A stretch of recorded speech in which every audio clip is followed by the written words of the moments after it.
It's 800.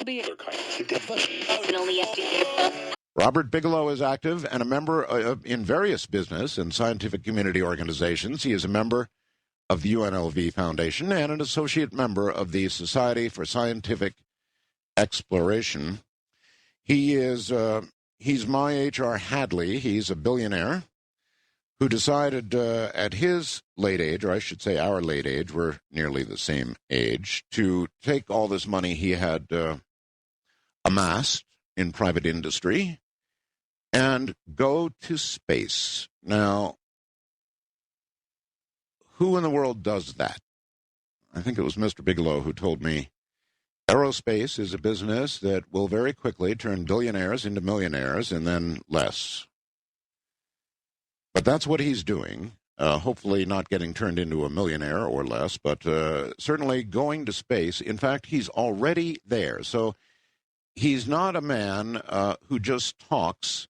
He's a doer. And if you doubt it after seeing these photographs, well, then just stay by your radio. Turn the volume up a little bit, because what you're about to hear will blow your mind. In a moment, Bob Bigelow.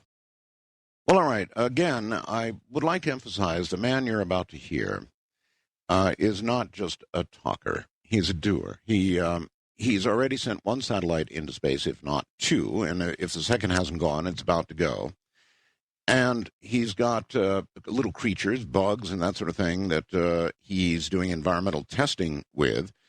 By all means, make it up to coasttocoastam.com and look at the photographs that I took of his facility. It's quite a facility, Bigelow Aerospace, in Las Vegas. And I haven't released these to anybody until tonight, until this very moment, actually. And I guess Bob will get a chance to see them. He can probably sit where he is and peruse the photographs, because they literally just went up at airtime. So, ladies and gentlemen, if we're ready, here is Bob Bigelow. Bob, welcome to the program. Hey, Art. Thank you. Thank you very much. Good evening. Great to have you. Hey, have you had a chance to go to the website? You know, I'm sitting in a room that's not where my computer is. It's in a different area, and okay. But I generally remember the photos that you took, the positions that you were in, and so I kind of remember okay. them. They're very, very good photographs, Bob, and we'll sort of go through them. Incidentally, we figured a way out to kind of expose the G2, the Genesis 2 spacecraft, and it still comply with the restraints of ITAR, you know? Okay, stop. Tell everybody what ITAR is. Well, ITAR is a rather ominous agency, a regulatory feature of the Department of State, and its intent is to protect this country from the export of information that could have derogatory effects.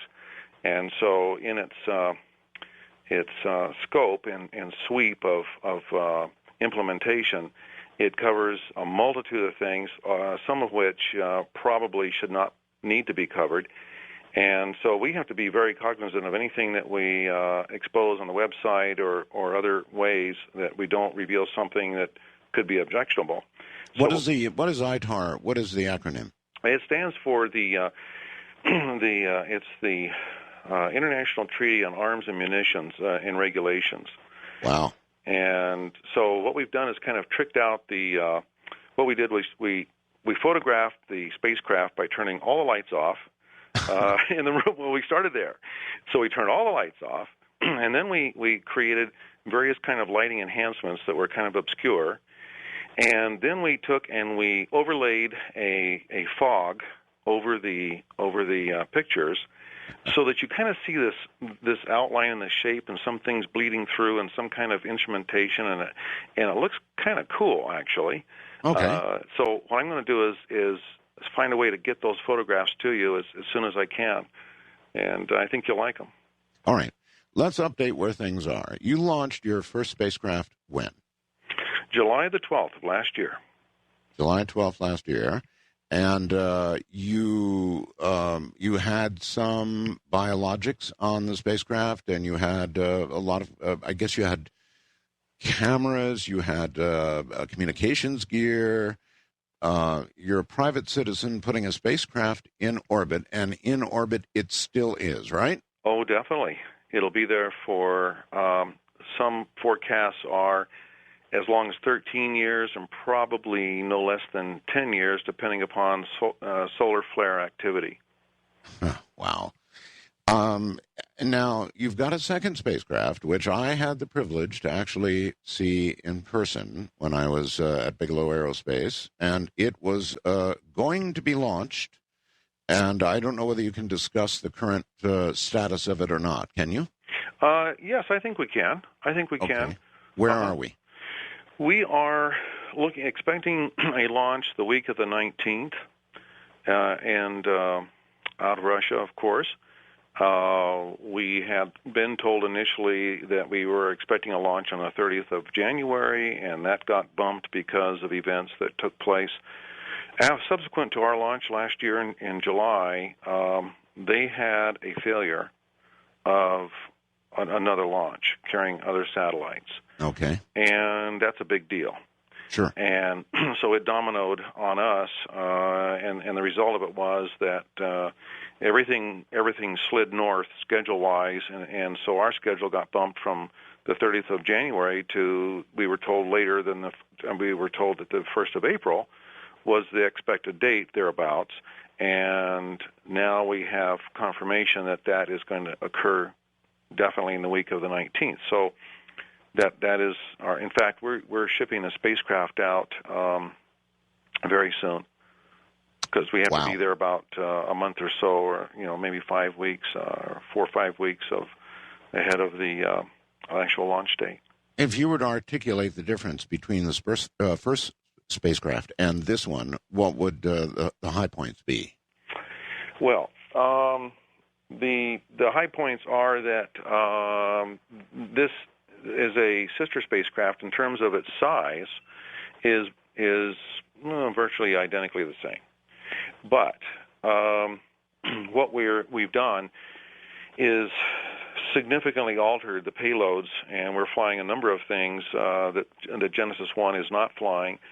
And we're flying reaction wheels, we're flying multiple gas tanks, air tanks that are manifolded, we're flying almost twice as many cameras. We're flying, of course, the Fly Your Stuff program for folks, which is kind of a fun thing that we're doing that's not necessarily tied into the mission of the spacecraft.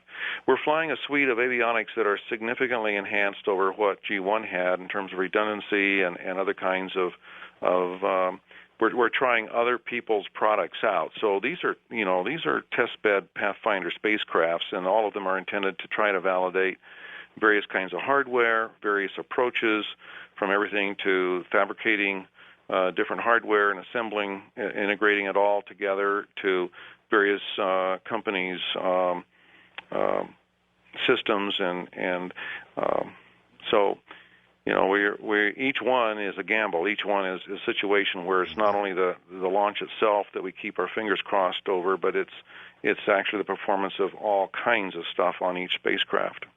Okay. The average American citizen thinks, I believe, that, if somebody like yourself, a private individual, private citizen, decides to invest a lot of money and put something in space, then it's only your business. But that's just not true, is it? ITAR is there.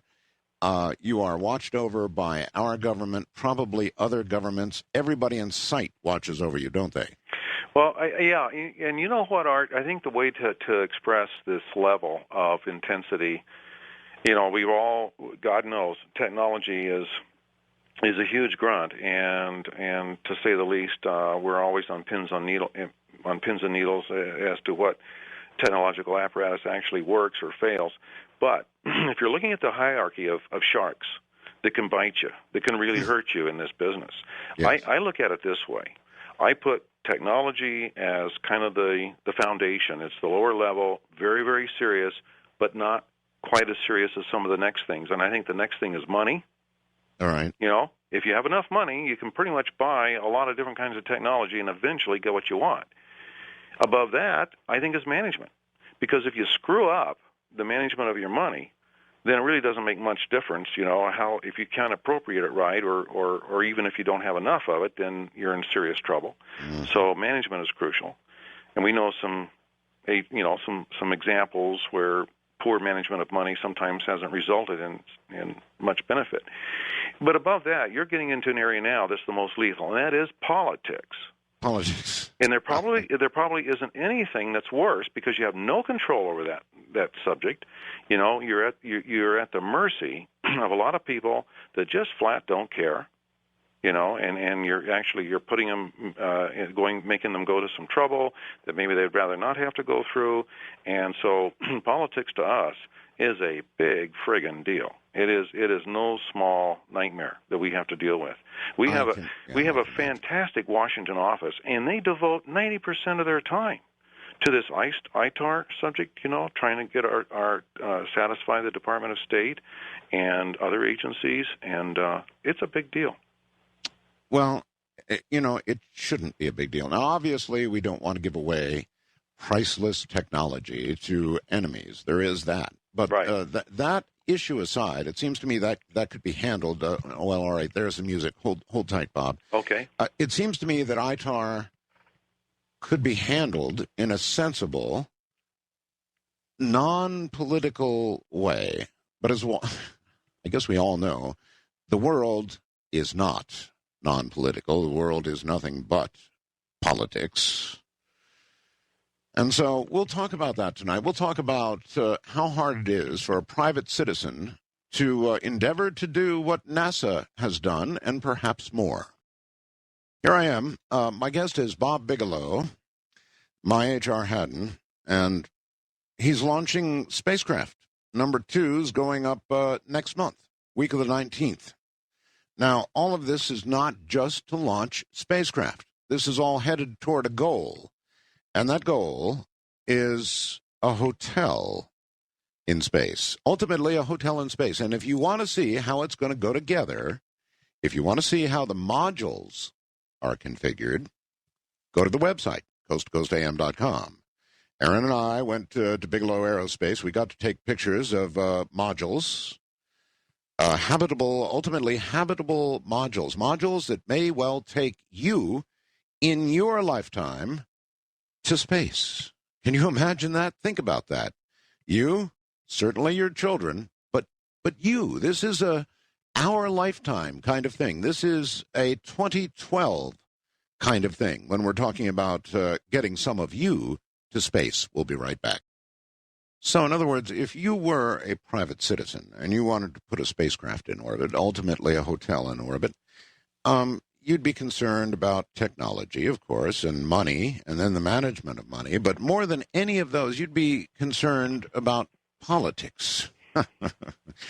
Bob, is there any way, and this is something we talked about this when I was there, that the audience can help you out. Is there any way to cut through some of the red tape? Because in a moment, I'm going to have you describe what NASA is doing and the gap that we're facing in terms of our capability to get things into space.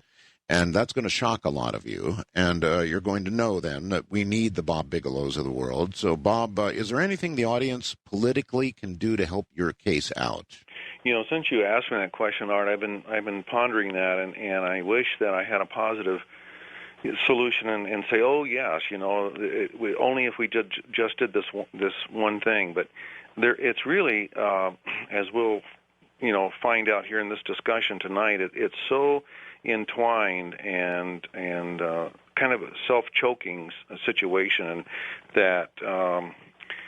There isn't any one simple solution necessarily, and it's the political aspects of space really are part of the kind of is what really induces part of the problems that NASA is having today even, and so even NASA is hamstrung by politics that completely surrounds this subject. Who owns space? Who owns space? Yes. Does anybody own space? Does anybody own the moon? Does anybody own Mars?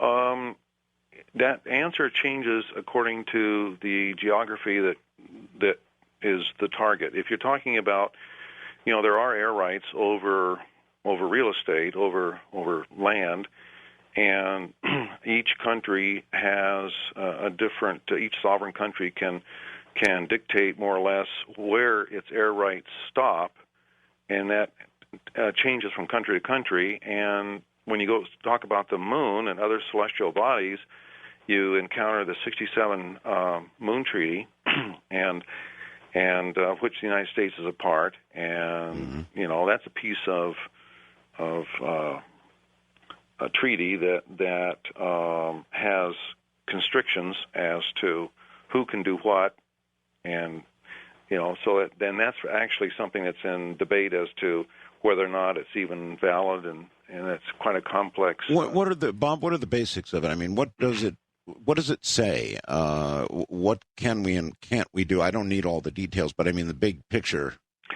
Well, it was passed in '67. A lot of countries were not part of that, and so at that point in time, it was anticipating that there was a mad lunar rush, and so the treaty wound up dictating that it was to be used for the general good of mankind, and essentially you could put a base on the moon. You could operate it like McMurdo in the Antarctic, but you couldn't really.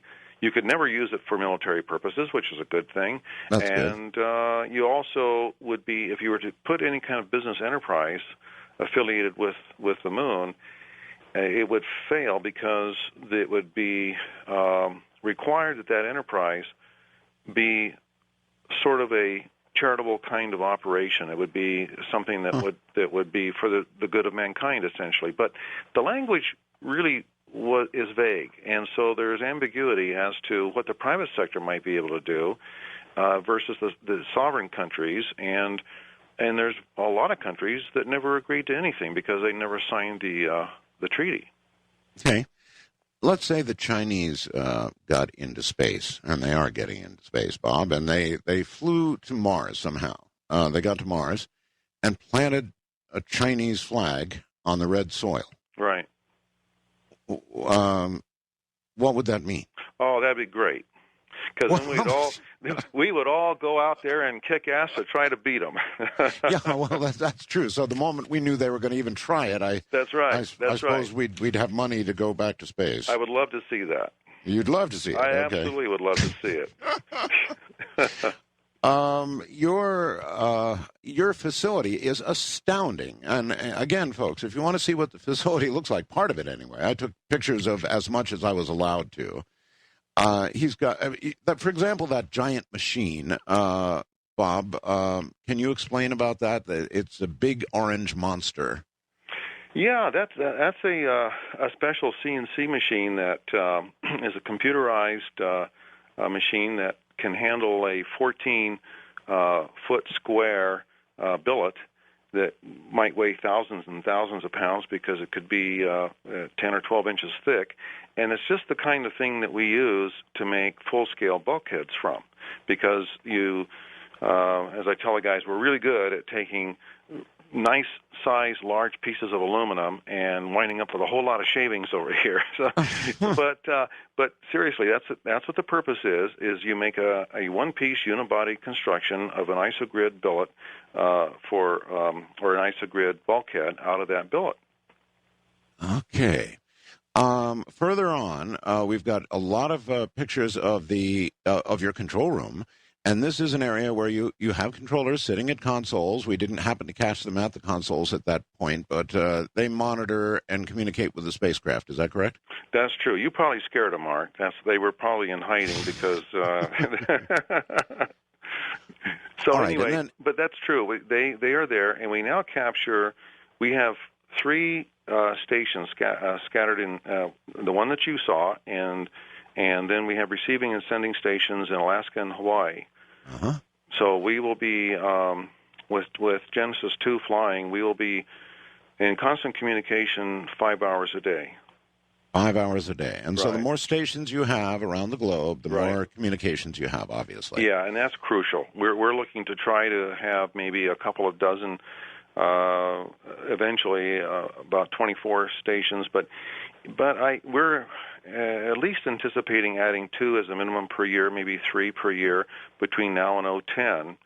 And 2010, is a date in which we intend to launch Sundancer, which is intended to be an occupiable module. And by that time, we should have in the order of perhaps 10 10 stations at least, and that's not too bad. Wow. You know, Wow, not bad at all. Yeah, we'll be in fair communication. All right, now further on, photos 15, 16 will give people some idea of the interior of what ultimately is going to go up there and turn into, and we should talk about this a little bit. I don't know what it's going to turn into. Is it going to turn into, I suppose at first, Bigelow astronauts will be occupying this immense amount of space, and it's a lot of space. In fact, as you go down the photographs, 18, 19, 20, take a look. 21, the outside of these modules. These will be these are pressurized modules that Bob has built and will be building mock-ups of them here, and they're big. They're going to be big enough to ultimately be a hotel in space, aren't they, Bob? Well, let me back up just a little bit and give some credit here to NASA, and then we'll go on forward to the use and these structures and like that. Sure. We acquired. I actually was introduced to this expandable technology through started off being a magazine article. And I was astounded to learn that NASA had created this kind of technology, and of course, by the infinite wisdom of Congress, their program was cut. This is part of the politics problem we're talking about, right? Yeah. So they lost their funding. And through some phone calls I made, and one thing led to another, I come to find out the program was not being pursued. So we started pursuing it, and then eventually we acquired licenses to their patents, and we acquired patents of our own. And so the essentially what you have is an expandable system that provides, in our particular scale of things, about 3 times the interior volume of any module that's flying on the International Space Station right now. Good Lord. So that's a good thing, because every launch is very expensive. So any time that you could triple the volume of space, you kind of triple the value, so to speak, of the module itself and on per launch. So you're putting that each launch to very good use, and so that's part of the value of these systems is the volume that they can carry. The other value is the safety. Because of the shielding involved, and also because of the designs for our radiation protection, these systems are safer to be inside than the conventional construction of solid aluminum structure is.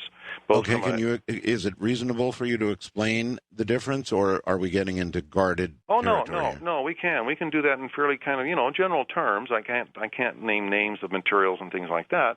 Okay. But we can in general terms, because there's already quite a bit out in the literature on this. Okay, how much safer? Well, years ago we did some what they call the ballistic tests are called hypervelocity impact tests, and we performed these tests on some old shield architectures, and these tests showed that the projectiles that we shot into our own shields sustained the impacts very well, and just obliterated the targets that we used that were exact mock-ups of the strongest insulated and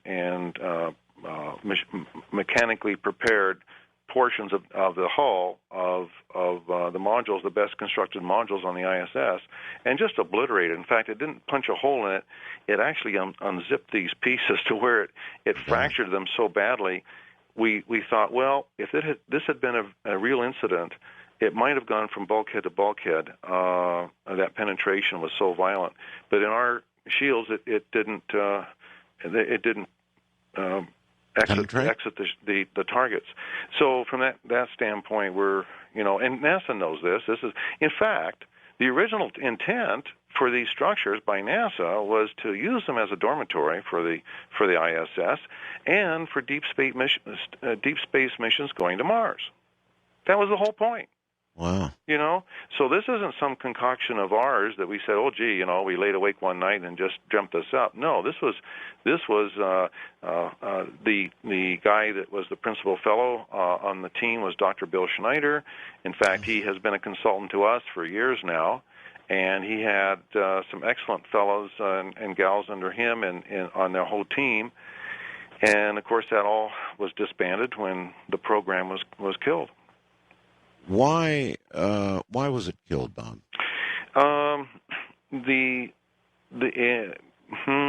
Well, I won't give names. I won't give names of particular congressmen, but there was a particular congressman who was the chairman of a certain committee, and he felt that NASA was being distracted and wanted to have them maintain their focus in other directions, and that this kind of system might encourage NASA to be too invigorated about going to Mars, and so they wouldn't. It was called the M word at that point. At that time, they would say, "Well, don't say the M word here in the around the halls of headquarters or JSC or wherever. Don't talk about Mars. That's not the word you want to use." So again, that's the silliness of politics. I guess, but not mention the word Mars. Mars was unmentionable because it wasn't the agenda. It was not approved as an appropriate agenda for at that moment in time. At that point, and this goes back to 1999 and 2000. And it was not appropriate. There was this application to use this structure as a dormitory for the ISS, but somehow that was drowned in the noise of instead of it being something that could be looked upon as applicable to Mars. So it was a good program that should have continued. Yeah, it should have. I don't get it, Bob. There's a breaking news story from Pasadena right now. New measurements of Mars' South Pole region are indicating extensive frozen water. Now, listen, the polar region contains enough water to cover the entire planet in a liquid layer about 11 meters or 36 feet deep. In other words, cover all of Mars to 36 feet deep. That's a lot of water, Bob. It is. It is. It makes you think that that planet offers tremendous potential, particularly for countries that have a lot of population but maybe not a lot of land mass. That's an awful lot of water. I guess water is necessary for life. Water is necessary for fuel, correct? Correct. So if we're to go to Mars and come back and or do that trip on any sort of regular basis at all, we have to have water there because water is real heavy and you can't launch a whole bunch of it from Earth, right? That's correct. You need to have. We incorporate water as part of our radiation shielding because we intend to use that in a certain way that helps to provide supplemental protection for deep space missions or even for long tours of duty in LEO. But deep space is worse once you exit LEO. LEO, low Earth orbit. Right. Okay. You got to remember, a lot of us are not all up on all of these. By now, you've been doing this so long, the acronyms just fall right out of your mouth. I've gotten written all over my T-shirts and everywhere, on the dashboard of my car, you name it. Yeah, it gets confusing. Do you remember the moment in your life, Bob, when you decided to make this unbelievable investment in going to space? Well, I made a commitment. I never knew exactly what direction it was going to take because it was so many years ago, and I just kind of had a general passion and feeling that, by God, I was going to get involved in some major way, and it happened just when I was a kid. And I've told you that story, and sometimes when you're a young kid, you get something in your head because of an event or a story that someone has told you about, and you never forget it, and that's lived with me all my life. Yeah, but as an adult, I guess for some years you've had reasonably the financial structure to be able to do something like this. There must have been a moment, though, as an adult when you said, "Oh, the hell with it, let's do it." Well, yeah, that actually occurred in about 1997. I felt that I was financially ready and that I had waited long enough, and that's when I started casting about looking for what the hell to do. Mm-hmm. And then ultimately, to get anything into space, including the satellites that you're now launching, you had to go to Russia instead of the U.S. You had to go to Russia to get your stuff launched. You're still doing that, and that's got to be a big story. Why Russia? Why not the U.S.? Oh, it is a big story. It's a good news, bad news kind of story. And the good news was that Russia, fortunately for us, has been a fantastic asset actually for us, because without them we wouldn't have anything in space. And we had, at the same time, we had multiple lines on the water, of course, on everything that we do, and we try to anyway. And so we had another agreement and contract with an American company, but the American company just didn't come through. And so thank God we had the other line in the water with the Russians, and they did, and they've been tremendous to work with. In addition to that, folks, unless I'm wrong, I believe every time you launch a satellite, Bob, it's an SS-18, which is was one of the Soviet Union's biggest assets in terms of carrying multiple warheads to the United States and elsewhere around the world for what would have been a horrible war. So they use SS-18s. Is that correct, Bob? It is correct. We just asked them to remove the warhead on the missile that was aimed at Las Vegas, and please put our spacecraft on it. All right. Bob Bigelow is my guest. He's already in space, and he's about to go again shortly from the high desert. The both of us, actually, from the high desert. I'm Art Bell. Indeed, here I am. We're dealing with a missing cat, yet he has somehow managed to escape, or he's hiding in a new place that we can't find. Listen, everybody, my guest is none other than Bob Bigelow. He is a private citizen in space, and it's going to be more than just Bob Bigelow in space eventually. There are plans, and if you look on the website, you'll see more than just sort of an artist's rendition of those plans. You'll see next to the real McCoy, and if we could show you the real McCoy, and I think Bob may have some photographs on his website of some of the satellites that he's got in orbit, or if he doesn't, he'll have them there soon, or get them to me, and I'll have them there. At any rate, in a moment, we'll continue with Bob Bigelow. Again, here's Bob Bigelow. Bob, so it's SS-18s, and it's kind of nice. I guess every one you launch is one that is no longer armed with nuclear warheads aimed this away. That's right. We started with, saying, okay, take about several of those warheads off of this one over here. Since it's aimed at Las Vegas, we'll begin there. And there's 7 million tons of explosives. Not going to.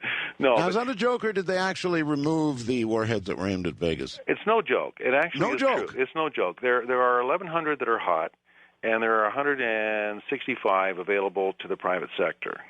My God. Well, thanks for considering Las Vegas first, because in every movie I've ever seen, Las Vegas is the first to go.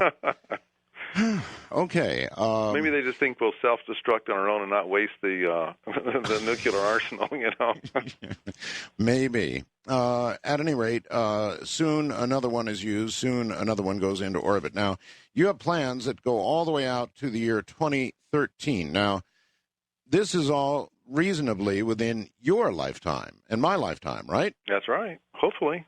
Do you plan to go to space, Bob? I do. I definitely do. What year would you go? Oh, I don't know about. I guess just so I don't wait too long and I can still crawl on board. I don't actually have a particular year in mind, but I think it's a function of being prepared and knowing that something is in place in terms of structure where when that time occurs, I'm not leaving something behind that can't be self-sustaining. Right. So you're out to 2013. Guess at a year when you might feel comfortable. Now, the modules start going up. Sundance are in 2010, right? Correct. So you might wait, a year and then go? We have quite quite a program. And by the way, I think there are two or three things here to mention. Is one is that we are a member of a group of companies that are all kind of in this together in this private sector effort, because unless transportation is there, eventually for people, then we're going nowhere. So we're very connected to whether there's transportation. Sundancer is the exception. We are going to launch that spacecraft regardless of whether there's transportation. But we are also connected to Space Force, the availability of having dominion and control over Space Force without getting knocked off by DOD or NASA, and because of some agenda that they have. So it's very important for the private sector to have control, where if they promise schedules and they promise delivery of flights, they have to be able to be the Southwest Airlines of that kind of operation and be able to fulfill those commitments. So, all right, while we're here, let's talk a little bit about NASA, because we've got the space shuttle, such as it is, but it's got a retirement date, I guess, and there's going to be a number of years where the United States, I guess, is not going to launch anything at all. We're going to be out of the space business, more or less. Is that true? That is absolutely true. It's an unbelievable situation that we're going to be in. But the shuttle fleet, which of course started off being 5 and now is down to 3, has about 14 missions ahead of it. And so it's kind of even not certain whether all 14 can be accomplished by those 3 shuttles in that length of time. But nevertheless, that is the agenda. So it's a very high flight rate for them. And between when that shuts down in 2010, they'll all be mothballed. Michael Griffin, who's the NASA administrator, as you know, has said recently that they do not see any way that we will have a transportation system, the Orion system, before 2015. So America will be, in fact, we have appropriated congressionally over $1 billion a year for transportation expenses that will be applicable to those points in time from 2010 to 2015 or beyond. So from 2010 to 15, we're not going to space. There's nothing that we have no vehicles that could get us there. That's as far as the federal program is concerned. Now, there is a caveat to that. There are 2 caveats to that. The first caveat is that Congress shoved and pushed, to its credit, so we have to give them a little credit. Not too much, we don't want to get carried away, but a little credit. They shoved and pushed, and they forced NASA to embrace the private sector in a transportation program called COTS. And that's an alternative transportation program to the lunar program that NASA is trying to implement. So they took a sum of money, a little less than $500 million, appropriated over a 5-year period, so say $100 million, averaging $100 million per year. Now, that's a lot of money, but you got to keep something in mind here. Everything is relative, right? So there's $500 million that was awarded to 2 private companies, and that's out of a sum of money that's going to be at least $90 billion that NASA will have, that will be appropriated to NASA over the course of that 5 years. So out of $90 billion, about $475 million was given to the private sector to say, hey, take this money and go do what we need to have done to get a transportation system to the ISS and back in that 5-year period of time. So the money was actually pretty much divided equally, well, not quite equally, but one company got a little more than the other between those 2 companies, and they are SpaceX and Kistler Rocket Plane. Uh-huh. And they have been in the news a lot because they are trying to succeed, and they have a huge challenge ahead of them. Anybody wanting to go to space in the private sector has a monstrous challenge. And you sort of outlined the technical part, the money part, and, of course, worst of all, the politics of it all. You said you thought about it, and there's too many choke points. There's no real point where a massive audience like this could help you out, there must be a few points that they're more sticky than others. I mean, it just doesn't seem right. If Bob Bigelow or anybody else wants to go to space, and you've demonstrated certainly a capability to do so, and you've got a satellite up there that's is functioning, another one that's about to, and they're going to continue to function, and obviously you're going to get up big space. As a matter of fact, to give people an idea, when you've got about 4 or 5 modules, in 2012 or 13 or whatever it is. How does the amount of space inside your various modules compare to what the International Space Station will have in its heyday? If and when the ISS is completed, the intent is to have 1,100 cubic meters. NASA had a while ago decided to cut that in half to 550 cubic meters and call it core complete. But through various political pressure, I think that size is going to march more toward the full 1,100 meters, maybe in 4 years or so. That kind of is a TBD.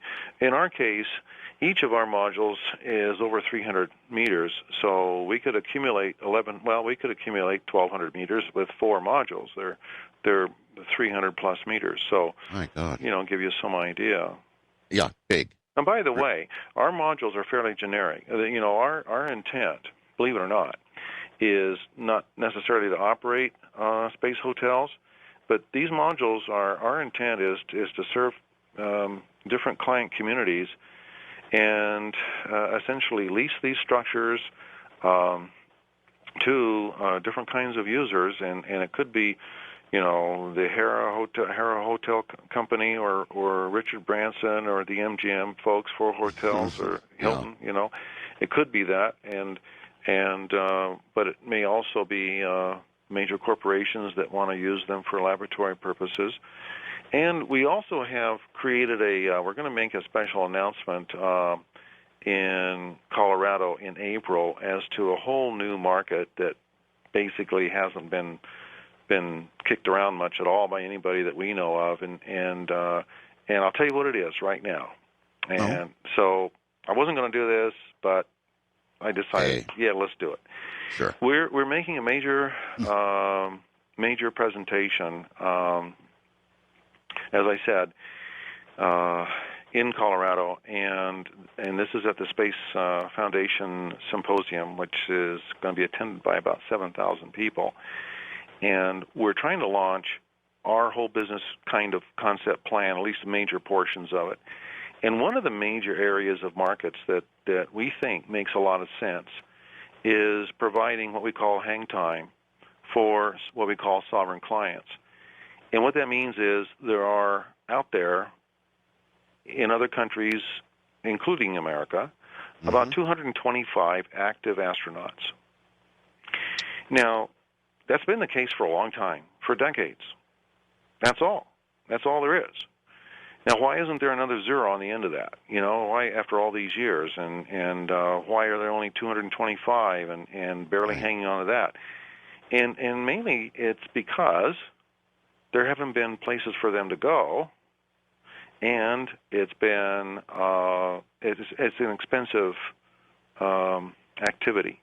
Can they afford that is the other question.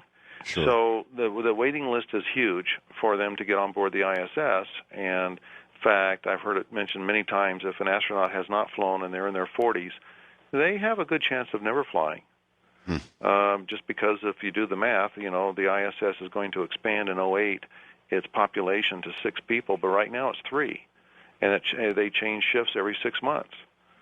So it's 6 people a year.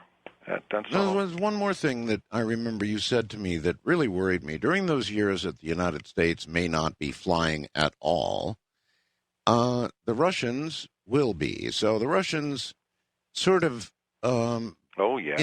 inherit the space station, right?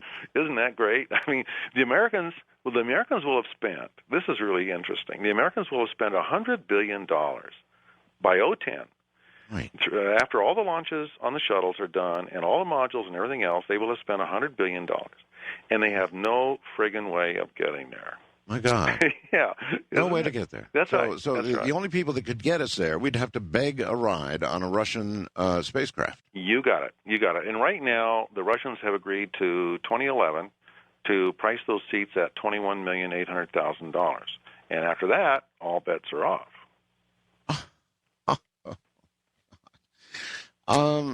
Why, Bob?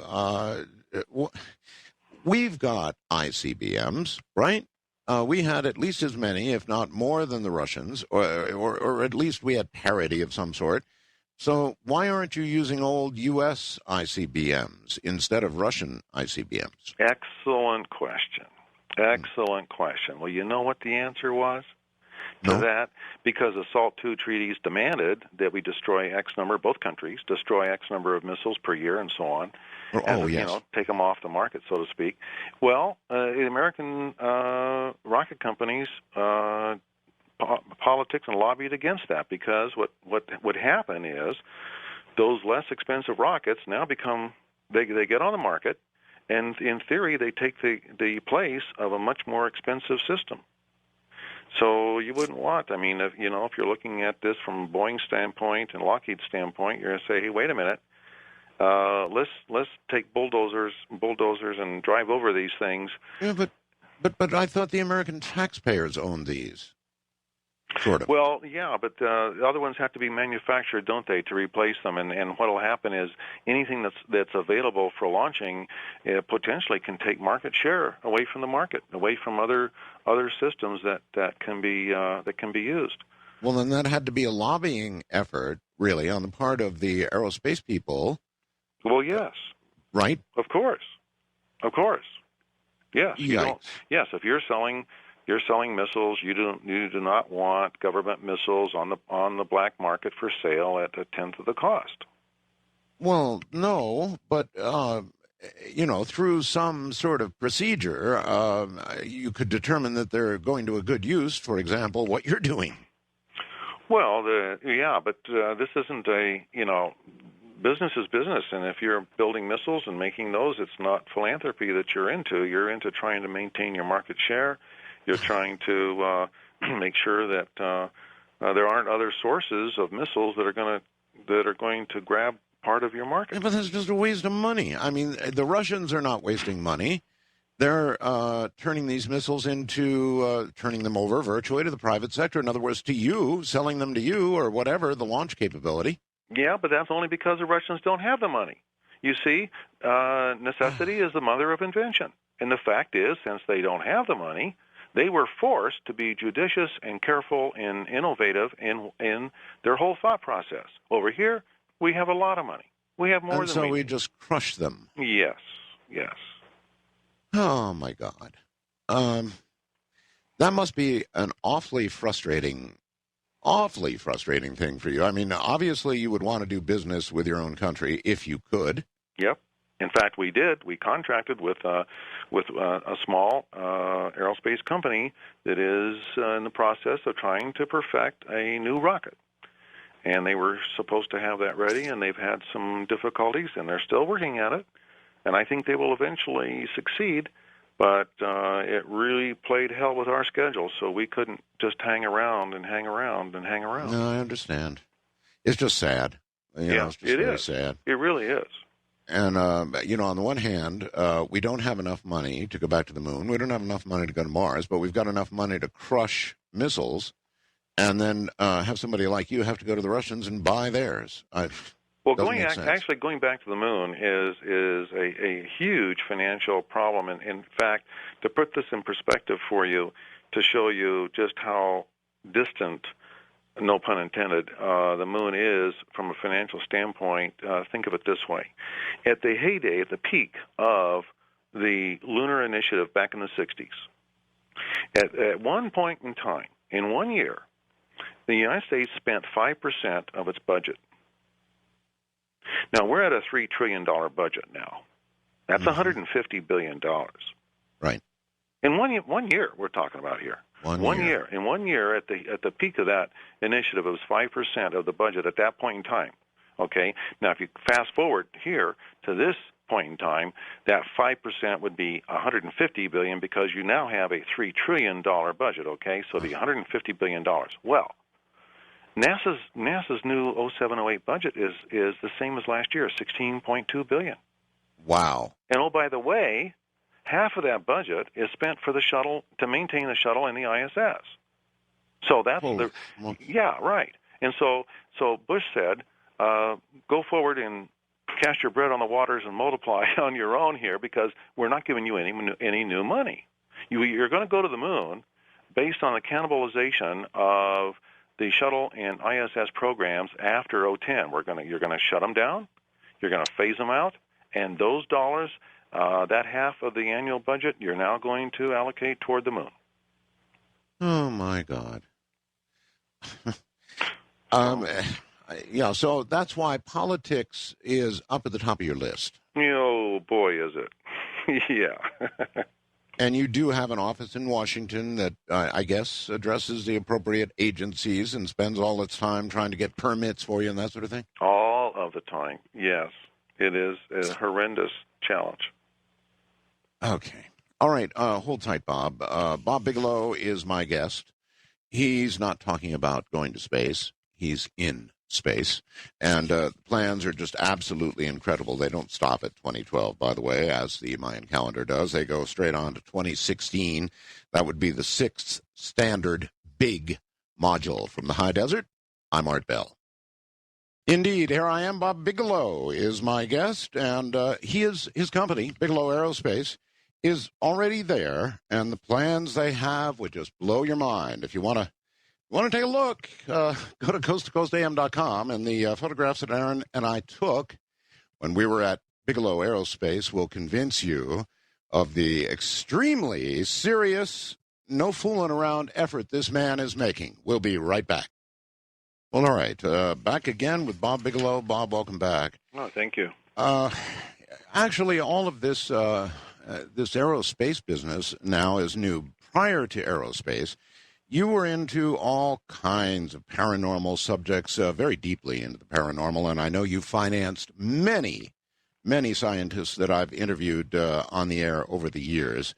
And I guess in some ways, one sort of led into the other and, in fact, kind of meshes or may mesh with the other. Is that so? Well, yeah, I think that's kind of fair to say. I think so. Now, a lot of my listeners, they follow ufology very closely, Bob. And obviously, here you are, a private citizen with a spacecraft in orbit, another one about to be more on the way. You're going to have a lot of cameras in space. You're going to have a lot of ability to look around, as it were, and view unfiltered, untampered. Let's see how am I trying to put this? You're going to have a lot of footage, Bob, that didn't go through anybody's filter. Are you going to be looking? Well, the one of the things that characterizes the UFO enigma and that fabulously interesting topic is that it is in command of its behavior, and it really is selective as to when it wants to expose or where and to whom and the timing. Exactly. And it is always a challenge to try to ever get a replication of an exposure and have a second performance. Those kinds of things are relatively unique. And so it's a catch-as-catch-can kind of thing. And obviously, our cameras are looking back at the Earth, and as we show those scenes on our website, we also have a lot of cameras, however, that are looking back on the spacecraft itself, of course, to monitor the behavior of the spacecraft, what is going on. And of course, a lot of those cameras are interior as well. The majority, though, I think, are probably exterior located. But if you were to say, look, would you promise us that if you capture something looking in the face of one of those lenses, that you'll identify it as such. You're damn right we will.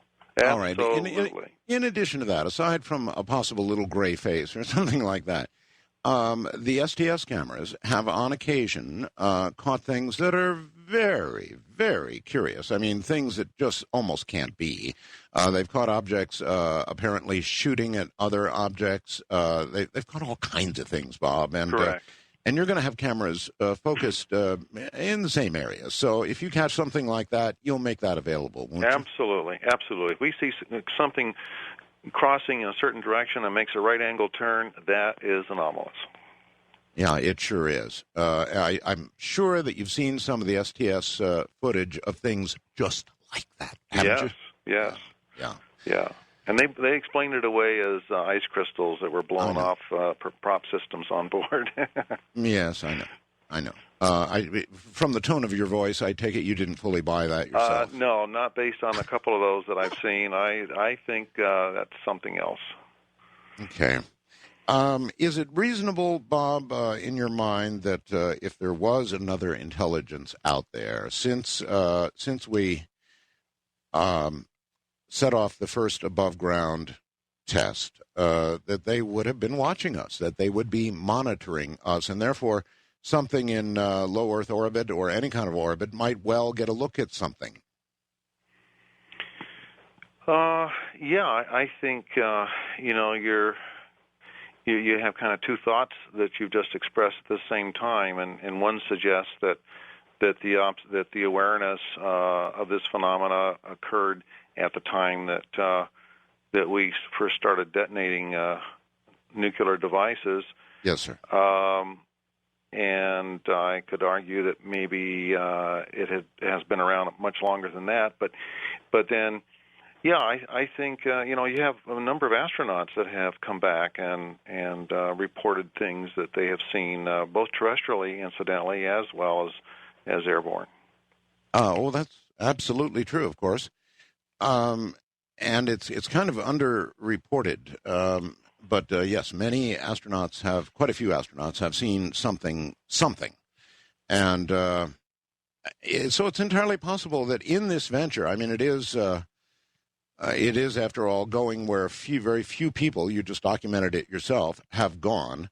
And so, I don't know, I've always had this theory that maybe since the beginning of man, Bob, they've been watching us or been keeping tabs on us, but certainly when we entered the element 92 age, we would have really captured their more intent observation of us, I would think. Well, I think it would be interesting to be an objective observer of the human species and ponder the progress of the technological achievements at the same time that you're hoping that the spiritual maturity is keeping pace. And what happens when it never does? And are we I always wonder, are we the Klingons? Yeah, are we the Klingons? We may be. We're not all that well behaved at the moment. You and I talked to some degree, Bob, about the current ecological situation on our planet. It's not the very best, and if you look at the way it's headed, it's not headed in a particularly good direction. I just watched Al Gore's Inconvenient Truth, and it scared the hell out of me. It's so well done, yeah. So well done, yes. There are irrefutable truths that he presented in that, no matter how you feel about Al Gore, and I know a lot of people hate his guts. A lot of those things are just irrefutable truths. That's all there is to it. I mean, he had pictures. They were undeniable. What's going on our planet is undeniable. And eventually, we're going to need more real estate, perhaps sooner than later. Now, the only close real estate right now that's worth two hoots, or might be worth two hoots, would be Mars. Correct. Is that fair to say? I mean, we have the ability to get to Mars, don't we? It is.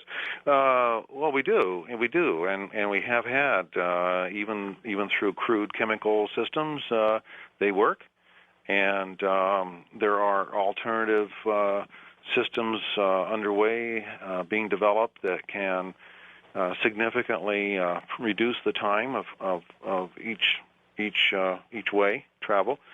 So I have a friend, in fact, that's an astronaut that has been working on an ion propulsion system for a long time. That it appears now that after all these years, he's on more solid footing and making progress. And he tells me that he expects that transition time from Earth to Mars to be maybe as short as a month and a half. Wow! Under his type of propulsion. Of course, Mars has, it's not a perfectly circular orbit, and so the deviation is substantial. You need to time it when it's closest to Earth, and it can be as close as maybe 80 million miles and as far away as 130-some million miles. In fact, I think at one point here a few years ago it was in about the 65 million mile, which was a very rare proximity to Earth. But obviously that shortens your travel time. Okay, well, you said something earlier that caught my attention, and you were laughing when you said it, but you said it'd be great, just great if the Chinese decided they were going to go to Mars, because that would get us going again.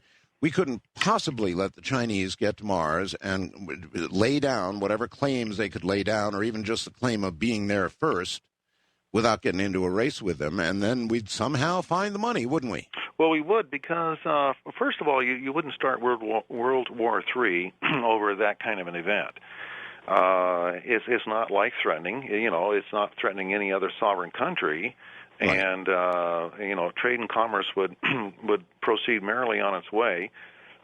So nobody is getting harmed in the process physically. You wouldn't start a war over that. Also, there is so much ambiguity about the '67 space treaty that we mentioned earlier, and that a lot of folks feel that it just doesn't hold water anymore. India is declaring a space program, and other countries, even Britain has, a lunar program. India intends to send a package to the moon, and Russia and China have now partnered in that regard.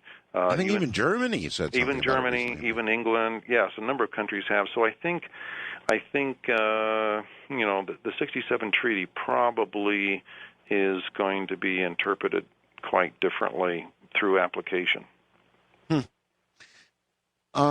So eventually we're going to need, all the best theoretical physicists that I've talked to have said the only way the human race ultimately is going to survive is to find a new home. It's going to have to find more real estate, and right now Mars is the only thing within the thinkable reach, really.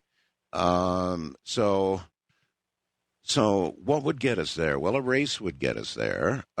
Short of that, why are we not doing it, Bob?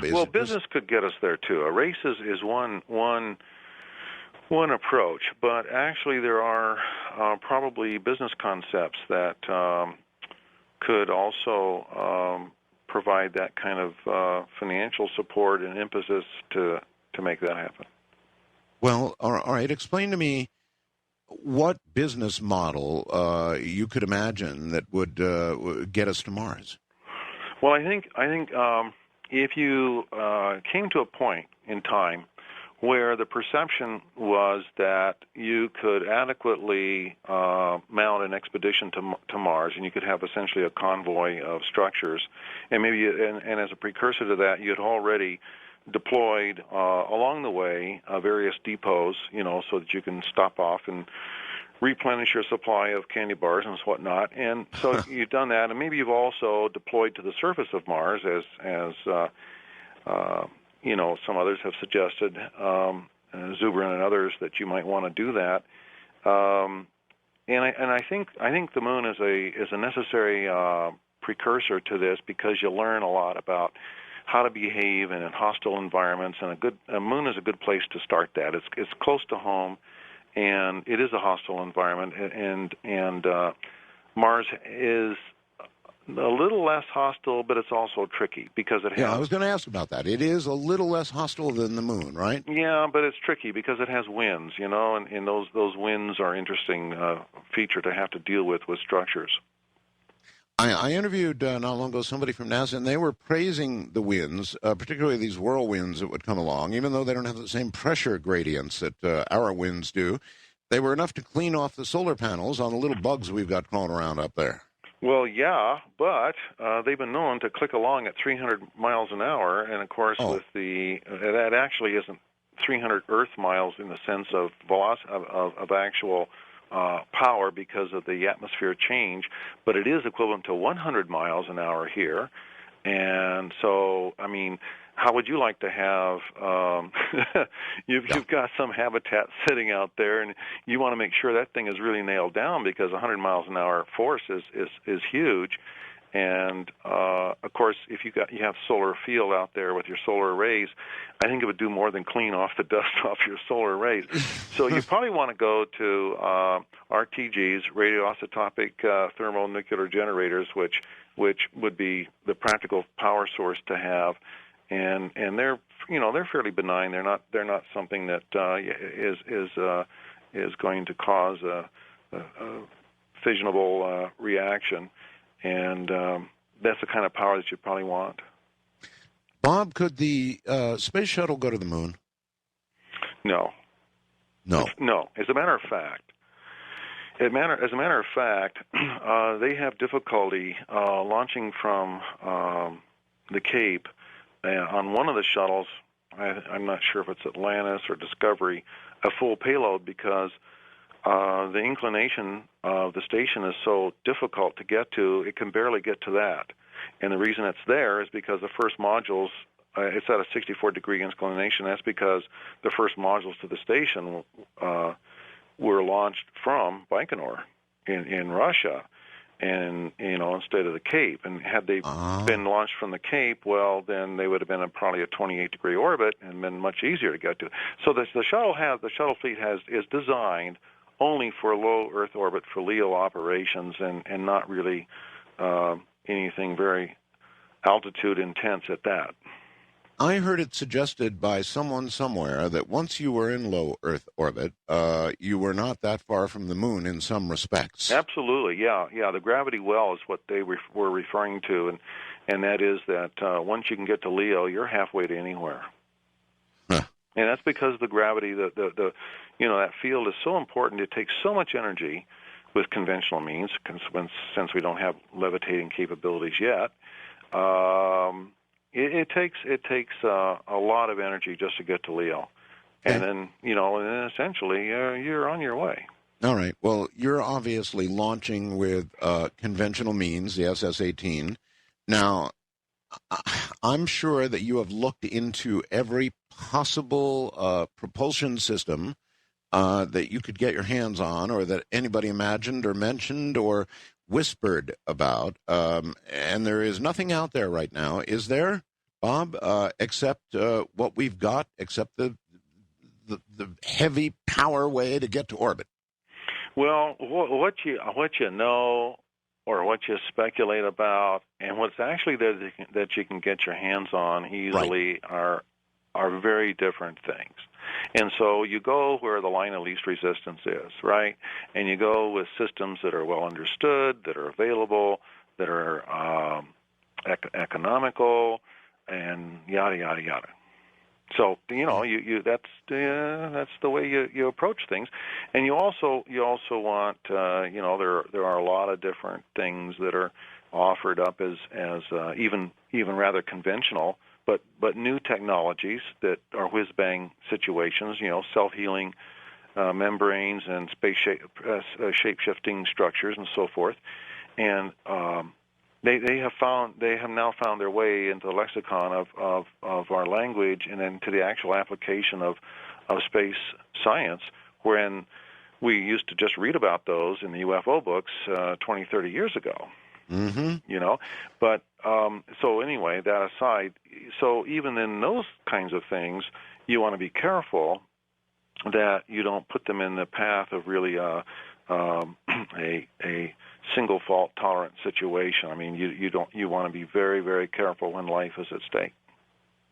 Oh, yes, indeed. And let's talk about life for a second. On your first spacecraft, you launched, I've got pictures, as a matter of fact, I think of some of the, was it beetles? Yeah, little old Madagascar hissing beetles. And the little buggers survived a complete vacuum in our test. We tested a lot of little critters because we didn't know what to expect. And those things survived after being in a vacuum something like an hour, or maybe it was even 2 hours. An unbelievable time. I forget what I was told exactly, but something in the order of an hour to 2 hours. And, of course, they hauled them out, and they're, legs up, belly up, and, okay, another group didn't make it. Well, they came back. They came back. So they have the gold star seal of approval for flight. Yeah, I mean, how can that be? I mean, do you understand? I don't know. No, I have no clue, Art. I have no idea. I don't know how anything could stand a complete lack of air, a complete decompression for an hour and then live and come back. That's well, nothing else did that we tested. I have no clue. No clue. But we kind of threw these things together on that Genesis one, and so we scrambled around and put some Mexican jumping beans in there and these beetles and said, okay, guys, you're off.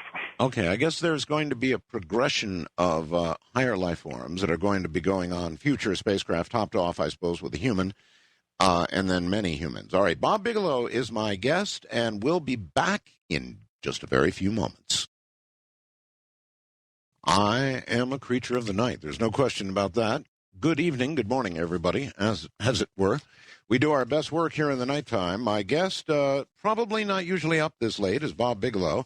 He'll be back in a moment. Let me give you a couple of pieces of good news. The lost cat, Yeti, is found next door, screaming like a banshee. And so he's back in custody at the moment. Now, one other thing, finally, we got the Art Bell's Pizza Punch website back up again. So those of you, gazillions of you, who didn't get to see it because it crashed in about 9 seconds, you might want to give it another try now. It's Art Bell's, ARTBELLS, Pizza, Pizza, Punch, PUNCH.com, ArtBell'sPizzaPunch.com. Go take a look. It's incredible stuff, and I'm going to be looking to many of you for taste testing, as it were. We'll be right back. Incidentally, we have an ability for you to ask questions of our guest while he's actually doing the interview.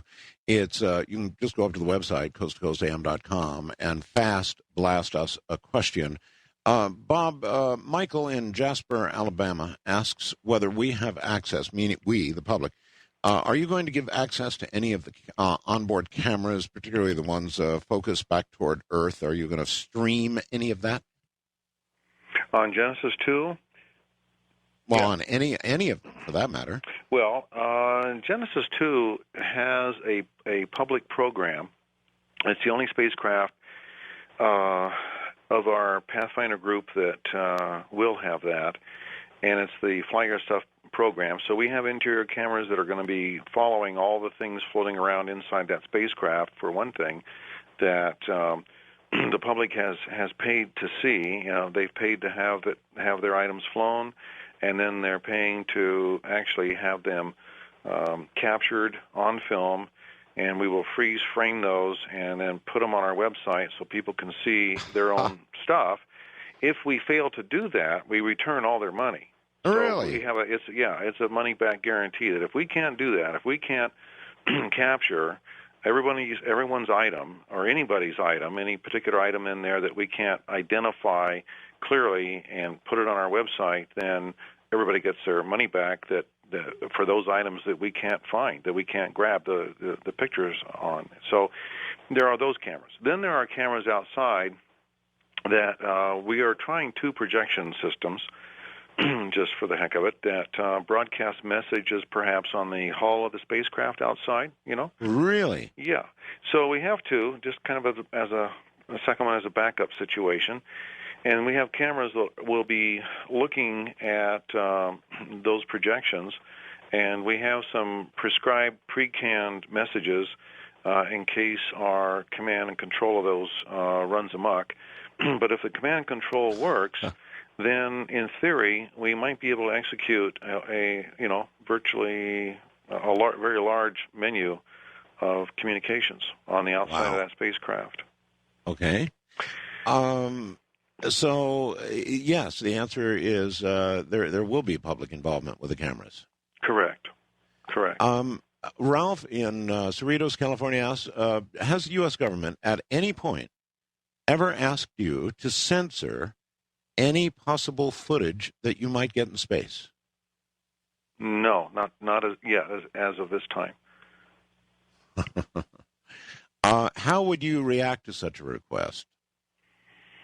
Well, it would have to be an awfully good reason. I mean, we are Americans, and we feel as patriotic as the next guy, but we would have to really be convinced that such a demand, it would have to get into the context of not just probably a request, but an actual demand. We have already experienced something in a different kind of way, in a different context, and we. Can you talk about it? Well, only in a circumspect kind of way, and that was that we were the result of exposing something would have violated a promise and agreement that we had with some other folks, and we refused to do that. It wasn't something that in our judgment was warranted. It was something that violated our ethics. It violated our principles of contracts, and it violated our keeping our word. And it wasn't in a context in which we were given this in terms of a request. It wasn't a demand. It was in a request, and we turned the request down. All right. Well, obviously you can't talk any more about that, so I won't push any further. Chris in Stewartstown, New Hampshire, asks, when you get human beings up there, the space station, of course, has an escape capability. What would your modularized station have to get people down in an emergency? Well, the same capsules that are used to transport people back and forth are also the lifeboats, and so when Sundancer flies in 2010, the second half of 2010, it will go through a space trial just like you would a sea trial for a time, but that would be an unoccupied space trial, and then there would come a time when there would be occupancy, and that would necessitate having a transportation mechanism, and at that point, that vessel becomes the lifeboat for those folks and any other folks that are subsequently visiting that particular module or other modules gang to it, are all able to. We would always have enough seats and enough capsules to bring everyone back home. Okay. Steve in Miami, Florida, asks, now you don't have to answer all of this. You might not be able to. What kind of metals are used mostly on your spacecraft? Do you custom manufacture your own machinery and or robotics used in the making of parts? We do a combination of things. We are general contractors, and so we execute a lot of contracts where we subcontract out all kinds of hardware, all kinds of fabrication and manufacturing of items. But we also do that in-house as well. The usual material that we use for our standard materials is aluminum. Composites provide an opportunity, but they're also not user-friendly in some respects. So you look at a combination of the practicality of whatever the assignment of the mission is on a particular piece of hardware. You have always multiple choices. I mean, you can go to titanium, and there are 6 or 8, 10 different kinds of aluminum and alloys that you can use, and some are more difficult to get in large quantities, so it becomes a quantity problem. It can be a cost problem and a machining problem. The machining time on titanium is far longer than it would be on aluminum ingots and so forth. So each item is a little different as to what its criteria might be, and then we know common sense drives the decision. Huh. Okay. What are the odds, Bob? You're about to launch. You're going to launch next month. There must be somebody who tells you what the odds are that you're going to have a successful launch versus, some trouble. Well, yeah, you can. The NEPR, as far as the launch of the rocket, the transportation device, those have flown, a huge number of times, and they have not had that many failures. You can count them on one hand, but they've flown well over 100 times, I believe, and so the odds are in your favor in that respect that you're going to have a successful launch. Now, as far as our spacecraft is concerned, Before you go on, I'm very happy for you, but I'm not so happy to hear the SS-18 is that reliable. Right. Understandably, but of course, any nation is going to have something that they feel they can count on in terms of a national crisis. Yeah. So in that, so it's kind of expected that. So it is it is more reliable than the. I think it's more reliable than the shuttle is. Huh. So they would give you a 1 in X number of failures, right? I think they're somewhere around 98.5%, 90. Yikes. As I recall. I believe that's about where they are. That's quite good. Yeah. Do you insure your spacecraft? We do not. It's we. Wow. You might say we're self-insured. So, if you were to lose a spacecraft, that would. Can you give us a ballpark figure? I mean, how expensive are these, or can you not talk of it? I really can't give a definitive answer on that, but they are expensive. We're prepared, if necessary, to lose spacecraft. When you get into something, you have to look at the worst case, and so we are prepared. They cost.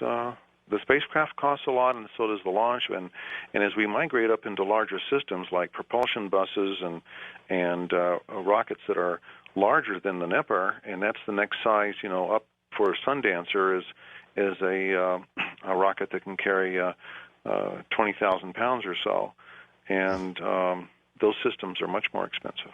By the way, for the ham radio operators out there, you may recall in a previous interview I asked Bob if he could put a ham repeater on one of those spacecraft, and by God, you tried, right? We did try, and we got the answer back was that, you're going to have to be licensed to do that. We said, well, wait a minute, it's only a target. We're not going to be broadcasting or anything like that. Well, they didn't care, so that's what we were confronted with. Which is sort of typical of what you're confronted with in all kinds of areas. In other words, there is so much paperwork, there is so much bureaucracy to make your way through to get this done, to get something in space. It's unbelievable. It really is, Art. It's so huge, and that's one of the reasons it's nice not to have to take government money, because there are not only so many strings attached, but just the paperwork alone and the imposition of specifications on you. You have a fair idea of what you want to do and all kinds of reasons why you want to do these things. But if somebody else is writing that check, and it's the United States government, or probably any government, they're going to have you dance to all kinds of music. And that spells a delay in your schedule, and it really spells a horrific increase in costs. All right. Other than the hotel business, for example, Bob, and I know you've been in some preliminary discussions with some hotel chains, and I don't know how much more you can say about that, but you have been.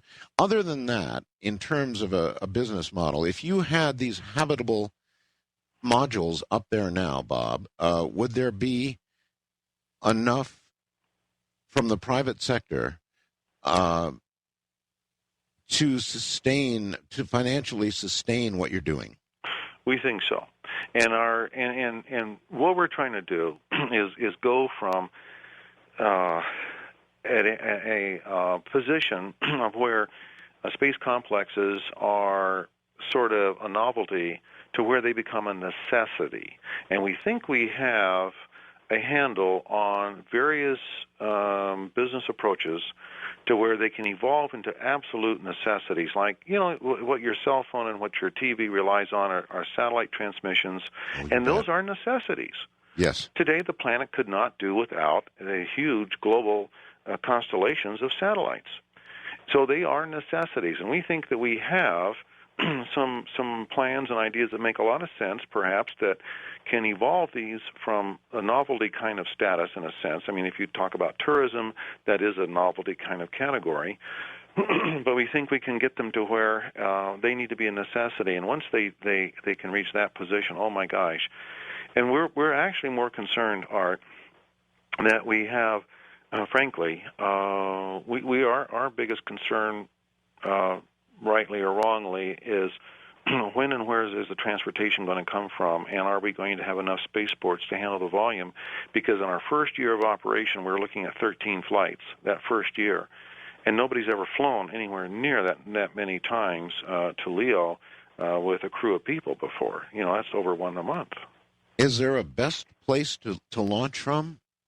Theoretically, you want to fly, west to east in the same direction rotation of the Earth, and you want to fly in the equatorial belt because the Earth is slightly bulged at the center, so the rotation speed is higher there than it is at the North Pole, and so for starters, you would like that.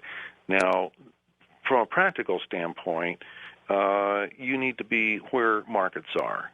You need to be where customers can get to you easily. And, I'm a businessman, Art. I've had a lot of different businesses over the years. I've been involved in banking and general contracting and construction and apartment development and so forth is basically what we've been for gobs of years. And so we're customer driven. We understand that. And so that's why part of our plan, our program, is that people don't have to write checks to buy these things. They can rent them. They can lease them. And they can lease them for fractions of volume, for half the volume, if they don't want a whole volume, and they can lease them for fractions of time, down to 30 days if they want to. Well, what are the things that you can do in orbit that are financially viable? I hear people talking about growing crystals, but I really don't know, Bob, what are the financially rewarding reasons to be in low Earth orbit? Well, if you are getting back to our two main categories of sovereign clients, if you are a sovereign nation and you have an astronaut corps, you need some place for those people to go, and maybe you're a country that would like to have a space agency and like to have a corps. So, but why do that if there's nowhere to go? So that's a fairly sizable dynamic that we might be able to grow the astronaut community from 225 to maybe 500 to 1,000 to 2,000, if the price is right, and if they have somewhere to go and they have reliable scheduled transportation. I think there's a huge business waiting for to be successful there.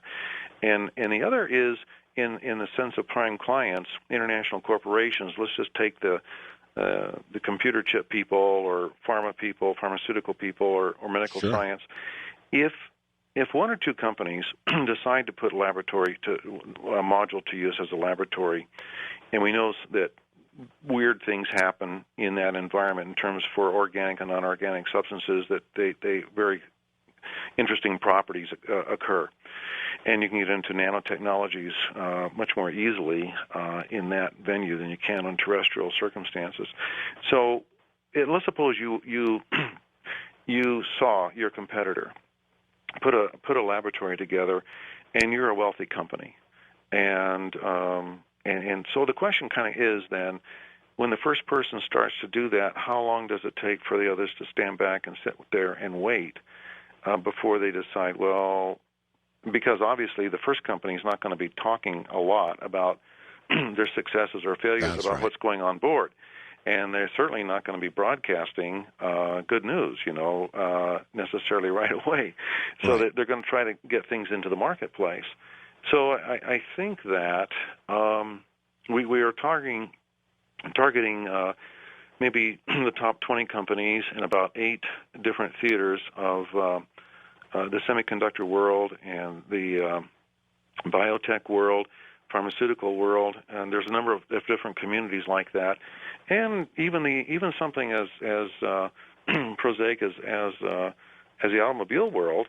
They have sophisticated laboratories of their own also. So you might even have Toyota or somebody who would want to use these facilities. Are these people now able to go to NASA or able to go to anybody else if they want to get into space for a reason? Can they, lay down a check and get there? No, they can't. NASA's on a prescription to finish up the space station, then shut the fleet down. So there are no payloads for life sciences has been severely cut, and for other kinds of experiments has severely been curtailed. Okay, so yes, and then in 2010, we can't get to space, so we hand the keys to the space station to the Russians. Isn't that amazing? Isn't that amazing? Yeah. It's amazing is one word. There would be another. I'm Art Bell. We'll be right back. Well, all right. Bob Bigelow is my guest. Bigelow Aerospace. They've got one satellite in orbit right now, another about to be launched, plans that go through 2016 and include something that ultimately is probably going to be bigger than the International Space Station. It's going to really be big. And if you want to get an idea of how big, just go up to the website, coasttocoastam.com, and look at a series of photographs. And I took quite a number of photographs of essentially what will be up there. It is, at the very least, eye-opening. Bob Bigelow, back in a moment. Well, here's an interesting question that just popped in my own head. Bob, with regard to the modules that you're going to have up there, eventually there's going to be a big emergency in space. It's going to be at the ISS or it's going to be somewhere. And I wonder if your modules would have docking facilities that would be compatible with either the standard U.S. or Russian spacecraft. Yes, that's a good question. Each module's going to, hopefully, the United States is going to have its own docking adapter system. At the present time, it does not. We use exclusively Russian systems. The APAS systems and the probe and cone are Russian systems. So, but there is something underway for this country, and what we would do is outfit each module at each end for each airlock. There would be docking adapters that would accommodate more than one type, and that's presuming that, or is assuming that, we would have access to that kind of traffic. That indeed, if we were to use a Russian docking adapter, that presumably we had some relationship there for that kind of traffic provision, and same thing with the American system. Now, you also have to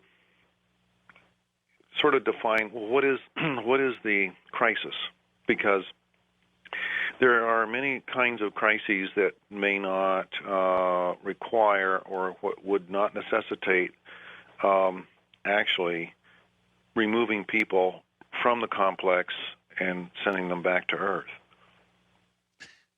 Now, of course, this is way off the wall, but supposing you had your modules up there and there was a crisis, would you expect help from NASA? In that kind of situation, you're again, it gets back to the kind of crisis that we're talking about. Right. Probably time. You could have. Let's suppose we have a time of the essence crisis. Let's put a parameter that time is essential. Let's put that parameter on there.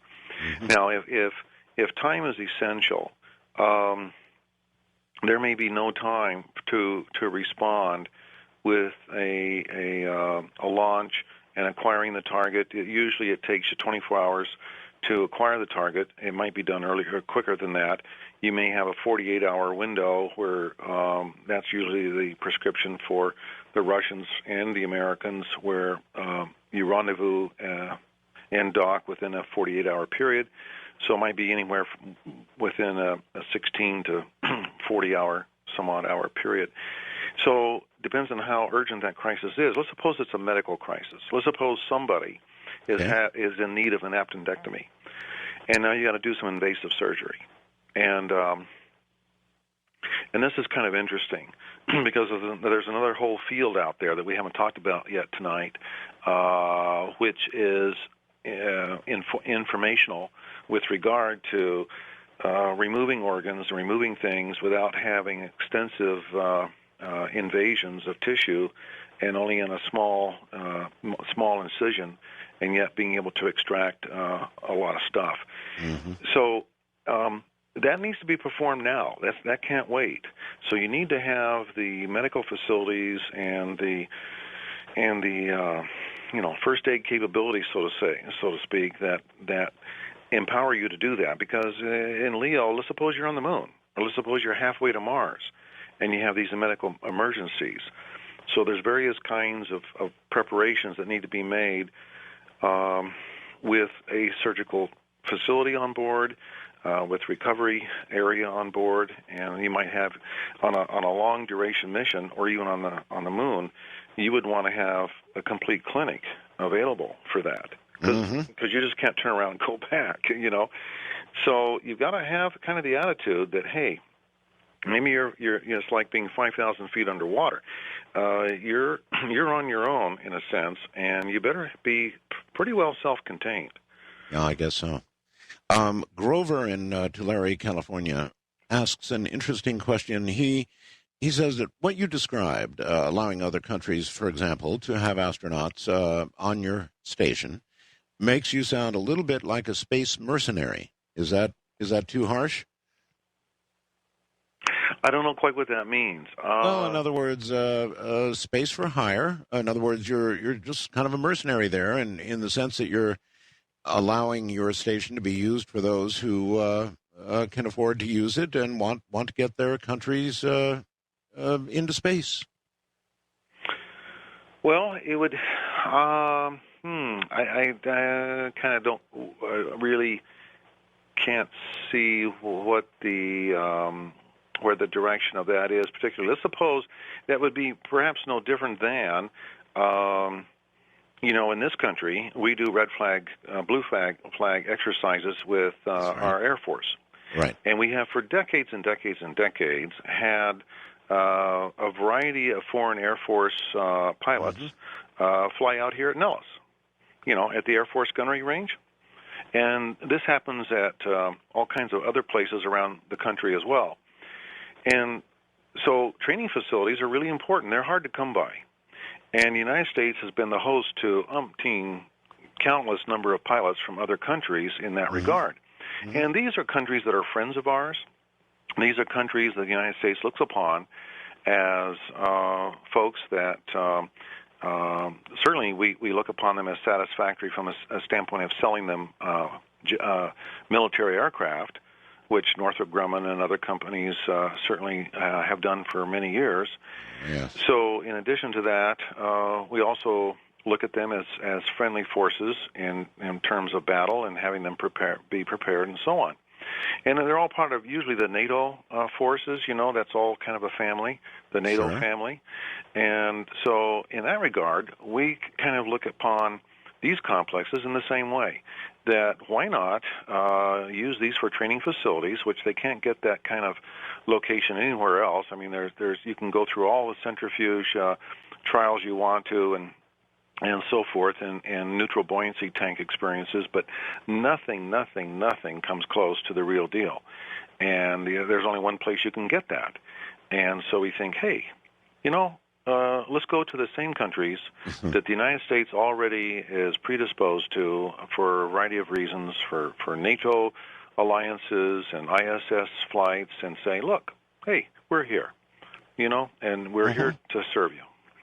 Okay, Stephen in Vista, California, then described it a little differently. Maybe this is easier. Instead of leasing, it sounds like these will be essentially space timeshares. You could, yeah. That's not too far. We actually have two different situations. There are modules that are leased for various kinds of time, like a timeshare, and various kinds of volume, and then there are modules that are given freely to the hang time sovereign client users, the astronauts. Mm-hmm. And I say free in the sense that those are not leased. They're not. These are two separate users entirely. You would not find hang time users on a leased module that is leased by a prime client exclusively for them. So, but you may find hang timers there together with different nationalities, and they're on a complex that's dedicated to that particular mission, to satisfying the needs of those hang time astronauts, and they are charged a fee based on the transportation cost and the time of duration on board that complex. And actually, the video that we have on the website is a little misleading. Our intent really is to have, as early as possible, 3 separate complexes rather than having one all gang together. And the reason for that is it's derived from two directions. One is that there are a number of sensitive activities that a prime client might want to do without having a lot of disturbances, a lot of docking and undocking, and a lot of, perturbations on board that complex. And also, the second reason, it might need to be in a different orbit of inclination to make it more accessible for the traffic provider, for the transportation provider. So we talked earlier about the 64-degree inclination and the 28-degree inclination, and that therefore you might want to have several complexes in different geographical, so to speak, locations. All right. Circling back to another item, when they told you, with regard to amateur radio, ham radio, that you would have to have a license. Yeah. I wonder, Bob, if any licensed amateur, I'm an advanced class, W60BB, it may well be that if I were involved or any licensed amateur were involved, that would be what they're talking about. And it might simply take an application by a licensed amateur to do it. Or maybe if it's in space, there's some further license that I don't understand involved. That is possible. Now, you are into territory that I don't understand. So that may very well be possible. And what we should do then is hook you up with any one of the 3 program managers we have. We have Eric Hackenstad, who's the program manager for Sundancer, and we have Jay Ingham and Dan, who's Dan Cohen for the program managers of Genesis 2 and for Galaxy. And Galaxy probably is the one. See, right now it's too late for G2. Oh, I know. But Galaxy in 2008, maybe not so late. Maybe not so late at all for that one. And what we do is, if we hook you up with any of those 3 guys, we could maybe make it happen if what you're suggesting here, by using you as the venue for this, maybe you could make it happen. I would be happy to become involved, have them contact me, and we'll look into it, Bob. I'd love to see something for amateur radio get up there. Okay. And it would be quite a public kind of thing, so I think it'd be good. The more you can get the public involved. And again, let's come back one more time to this. Let me try one more time. I know there are a lot of choke points here, but there's got to be somebody, some agency that the public could contact and in some way help you out and help you through some of this mess that you're constantly going through. Did you check with your Washington office? Did they have any ideas? The Washington office response would be to contact the Department of State and, well, actually, it would be to contact Congress and put pressure on the Space and Science Committees of Congress to probably transfer back the authorities over ITAR to the Department of Commerce, where they were once upon a time. And once upon a time, they were more user-friendly, so I'm told, when they resided in the Department of Commerce versus the Department of State, because the Department of Commerce cared a little bit more about commerce, of actual business. Commerce. Actual commerce. You know, they kind of felt that, hey, there's a connection between commerce and paychecks, you know. Mm-hmm. Yes, indeed. All right. Well, maybe some in the audience can certainly help out with that. Listen, few weeks ago now, I had George Knapp and Cullum Culliher on, and we did a show on the Skinwalker Ranch, which you own. Yes. I wonder if you can give us any late updates on the Skinwalker Ranch. Things we've been kind of going through a UFO flap over the last months since the O'Hare Airport incident. Right. And it's been pretty wild. Bob, do you have any comments on that and any update on the ranch? Oh, well, you know, I still am involved in investigations, not of the intensity that I was in the 1990s and the late 80s, and you know, prior to when I just had to jump in on the space subject. But okay. Going to the ranch. We had a period of time where there was a lull in that ranch and activity, and that lasted for perhaps a year and a half or 2 years. I don't recall exactly how long it was, but there was a time there where you know, and in this subject it kind of ebb and flows, as you know. Sure. And so lately, in the last couple of years, we've had a reemergence of activity, and it's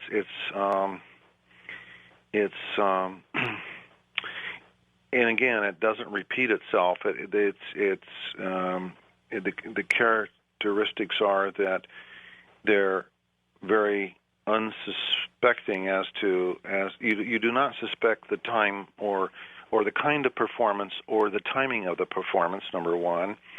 These do not repeat themselves either in the same way, number two. And number three, there does not appear to be a hostile intent.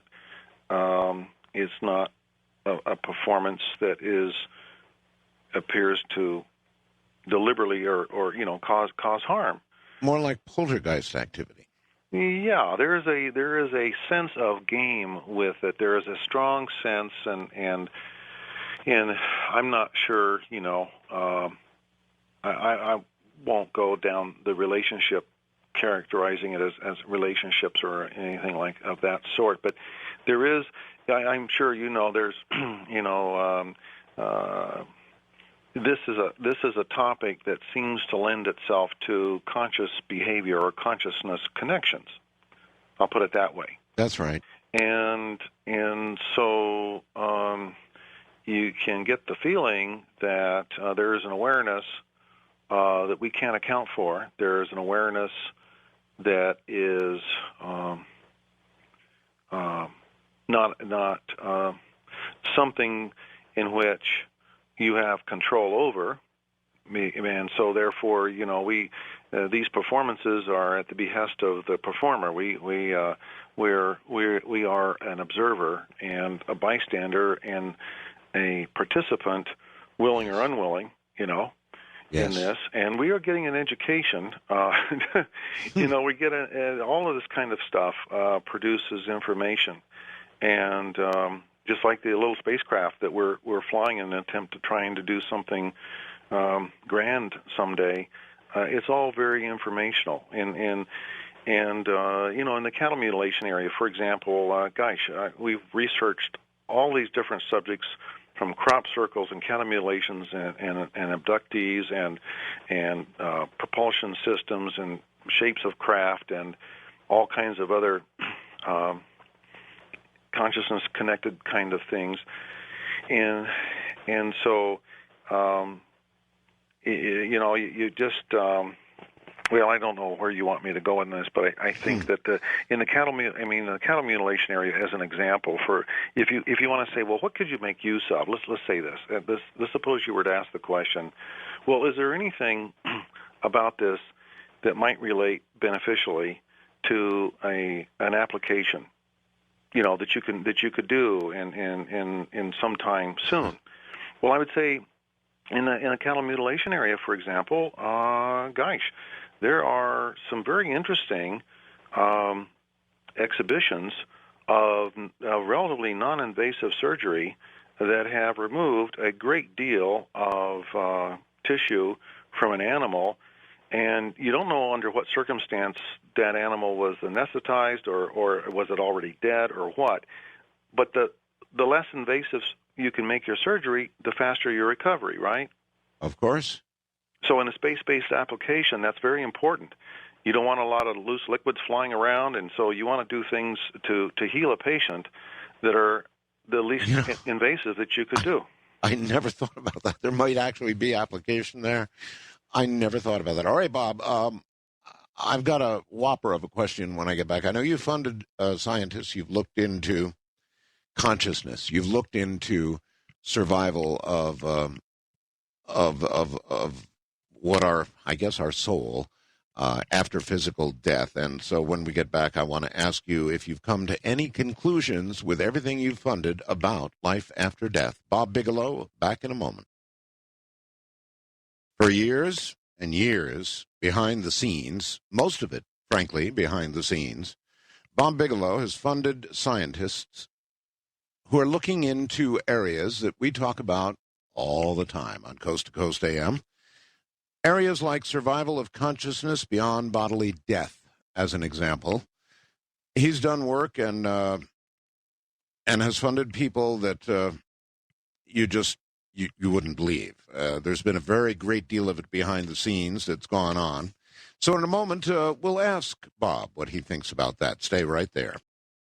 Bob, I probably only know about a small portion of the funding that you've done of various scientists into this area, but I wonder if you've come to any personal conclusions over the years about survival of consciousness, an increasingly important question for you and I, beyond death. Do you believe that it does survive? Well, you sure kicked this conversation up a couple notches, didn't you? Yes, like I did, Emerald says. Bam! You just knocked it up. Yeah, this is the holy grail, isn't it? Of topics. This really is, and I am a person that has difficulty at accepting things on faith alone. This is the way I am. Yeah. And so I'm one that needs quite a few rocks on the pile for convincing, and I need more than just one pile of rocks. I have to have different ways that I come about validating a hypothesis or some notion or some piece of information that I get, and so I always come at it multiple different ways, different directions. So for me, on this particular topic, which is so profound, so huge, and has so much diverse meaning behind it, I came at it multiple directions. Now, in this area, let's talk about consciousness for a minute, because we're talking about, does consciousness survive bodily death? Mm-hmm. And then we have to say, well, exactly, what do we know about consciousness? What is it that we think we really know? And of course, none of our science, our traditional science, can, whether it's quantum mechanics or not, it can begin to handle the subject of consciousness. And there are so many different, in this whole theater, there are many, many different compartments to this whole area. For example, we can talk about consciousness as it affects things in macro PK, or psychometry, mental telepathy, remote viewing, the power of prayer. And we have all kinds of famous authors that have written about apparitions and poltergeists and so we have even the remote viewing that was famously engaged by the CIA for 20 years, and friends of ours have been ran those programs for SRI, and so we have in Bob John and Brenda Dunn's work at Pear on random remote generators. You bet. And so we understand all that. We know those people, and so we know that if we look at any one of these kinds of areas and say, is there any substance to any of this stuff? I mean, can we find one white crow? If you find one lousy white crow here, you got a problem from a normal science context. In that context, you have a problem. And so what I did was I tried to find as many, first one white crow, and was there a second one or a third? And how did I really know it was a white crow? And so you'd go down that road and until finally you say, yeah, there's legitimacy here because there are too many validations of this. So then you get into, other subjects like past lives that Brian Weiss engages in, and that opens up all kinds, because then you find out guys like Harold Sherman wrote about this a long time ago, and then you find out like people like William James wrote about it even way before that, and William James was no slouch. He was a world-class scientist and researcher in his time, even James Pike. So you had these kinds of folks. And so for me, I went back like I did in the UFO topic. In fact, our Science Advisory Board, you may not know this, when we initially formed NIDS, it had two pillars of interest, UFOs and consciousness. Yes. And we had a population of members on that board that fit in both camps. And so we were blessed to have, Ian Stevenson was a member, and we had William Morris, I think. Melvin Morris, sorry. Melvin Morris was. Emily Cook, who was also an associate of Ian Stevenson's, and other people, very well, very high caliber, world-class researchers. Top people, I know. Yeah, very top. We talked with people like Larry Dawsey, familiar with all of his work and the power of prayer, and how do you validate that that is, do you have double-blind studies where you have a placebo situation and you're able to validate that the control group is securely in place, and yet you're having this this effect, and is there a difference between whether the patient is assisted by the physician, or is there a factor of how many people are praying? Does that make a difference, or the conviction of the people that are praying, including the physician? Is there a component here that's connected to the belief? How strong is the belief in facilitating this? And then you get into the apparitional side of it, and poltergeist activity. And so I think, long story short, I do believe in a God force. I think I come at that from a cosmological prospect, as well as a belief in that the accumulation of all these other things suggests that to me very, very, very strongly. And I do think there is a survival of consciousness, because there are just far too many fields that tell us consciousness can operate independent of time. It can operate independent of location.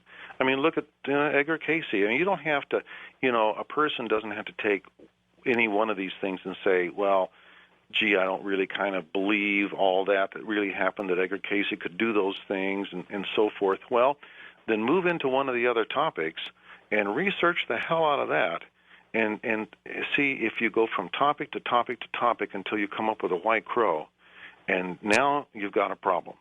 If you're a skeptic, you have a problem here. Sure. And it's now try to explain that. And so eventually you come to these topics and you find out that, oh my gosh, consciousness behaves independent of the any of the explanations of normal science and physics, and independent of your container, in a sense that in several different ways it exhibits independence of the container that is spawning that consciousness. Here, here. Did you find, or do you believe there to be any connection, Robert, between consciousness and the appearance of UFOs? Oh, gosh, yes. Oh, yes. I thought you might say that. Oh, gosh, yes. Okay. All right. I want to allow the audience to ask some questions, but I really did have to get that in. Joe in Baltimore, Maryland says, good evening. I'd like to congratulate you, your guest, on his work. If I might be so bold, I'd like to encourage him to consider promoting it to the public more. We need hope in this world more now than ever. What you're doing here can give us that, a new dream. And in this country, Bob, since we've been to the moon and haven't been back, we've lost something. Something is missing in America. Would you agree? Oh, absolutely. Heck yes. We're missing inspiration, for Christ's sake. We are missing inspiration in this country. Yeah, we really are. And I guess if it's not going to come from our government, or some of it will, certainly the private sector obviously has a lot to offer. Anybody who's been up to look at your the photographs that I took, and I only got around a little bit, is going to know how very, very serious your effort is. It's not just talk. I have a lot of people on this program who talk. It's a talk show. But you're doing, and you're really doing. So we need hope in this country, and I don't know where the next big hope comes from, but maybe it won't be government. Well, you know what? It really, government is good at some things and lousy at a lot of others. And government really is not good at advanced planning. Our government is good as a reactionary force. We are a fabulous, fantastic power in a reaction as a point counterpoint kind of reaction. So we are very good in a sense of emergency. We are very good in the sense of a serious challenge. But we're terrible in advanced planning, and we do not provide, and it's not really appropriate for the United States government to be looked to for providing inspiration. It just will not. And historically, it has not come from a government. It comes from the people. It comes from some action or actions of a group of people in some way that provide inspiration, and I think that, there's a movement here as far as space topic is concerned by a number of companies. Not just ours, but a number of companies. There's probably, 6, 7, 8 companies here in this country that are trying to do very challenging, unique things that can be, if they're successful, they can be terribly inspirational. And we know that the age group, there was a recent study, and it showed that the age group of people between 18 and 24 years of age, 48% of them didn't even know anything about the International Space Station. 72% of them were ambivalent about space and couldn't care less, as to whatever happened. And that's a function that nothing has been going on. The answer is, Art, we need to have some action. You can't have inspiration if there's no action. That's right. How are you supposed to be inspired when there's no action, when there's nobody doing anything? And in our sense with NASA, it's been the same old as far as the shuttle flights and so forth for years and years and years. There's just real no action. All right. So. Let me go to the phones. Marcus in Los Angeles, you're on with Robert Bigelow. Hey, how you doing today? Quite well, thank you. Great. Well, just want to say it's great to have you back in this country. By the way, it's a couple months you've been here, but Mr. Bigelow, I know you have your place out in the desert there as well. I was wondering if if you had any plans of having a certain kind of colony or like setting up a country there in the future for next generations. And the next comment is also. I'm not sure I got that one straight. What was the question again? Setting up. I know you're talking about private businesses and company or countries and things interested in going there, and I was wondering if there's any plans to have a some kind of country actually or things set up on the station that he is building. And the next comment would be just basically if any secret societies or secret police been monitoring him, and have any of these people been talking about trying to get that themselves? Okay. I'm still not sure I got the first question. Robert, did you? Well, let me take a stab at it, I guess. Okay. Space now has evolved into less of a question mark in terms of can it possibly happen for us to, oh my gosh, okay, it looks like it has a good chance, and what do we do how do we prepare for success, and what is the business program like, and who are those prospective clients going to be? And so if we look at who's going to populate, yes, we've looked a lot at who the prospects are to populate these complexes, and all of that, however, is orchestrated in the context of a business plan that would be respectable if you were to present it to a banker or to a Wall Street person. It has to have enough integrity that it's going to stand on its own feet and be able to be conscripted, if necessary, into a stock market offering situation or a portion of it, or that it has borrowing capabilities, and it has the kind of horsepower that provides. Now, we're not in contact with any kind of esoteric groups that are overseeing what we do, and probably they're so good at that we're not aware that they are peering into what we're doing. We're fairly transparent. Folks wouldn't have to look too hard, the NSA or anybody else, into what we're doing, the CIA. I mean, we're pretty transparent and pretty. Have you become aware of any surveillance at all? Well, we know that folks know that we exist, but I think people understand where we're coming from. I think people understand that we're trying to do something for this country. We're trying to do something for people in other countries, and we're trying to do a benefit to human development globally. This isn't just a story about one company, our company. We're part of a family of companies that are trying to fulfill something for the private sector, generated from private enterprise, that maybe can take this out of the purview of government-owned and operated and controlled activity. Is there going to become an official consortium of private companies? Well, we're all kind of like a herd of cats, We all kind of go off in our own direction, and yeah, we do have membership. There is an organization that a lot of us belong to. There's a certain sense of self-preservation from Uncle Sam, Yes. Because we're small, and it's easy to get stepped on and crushed and pounded into the sand. And Uncle Sam may not even be aware that he's done that, So yeah, we do have.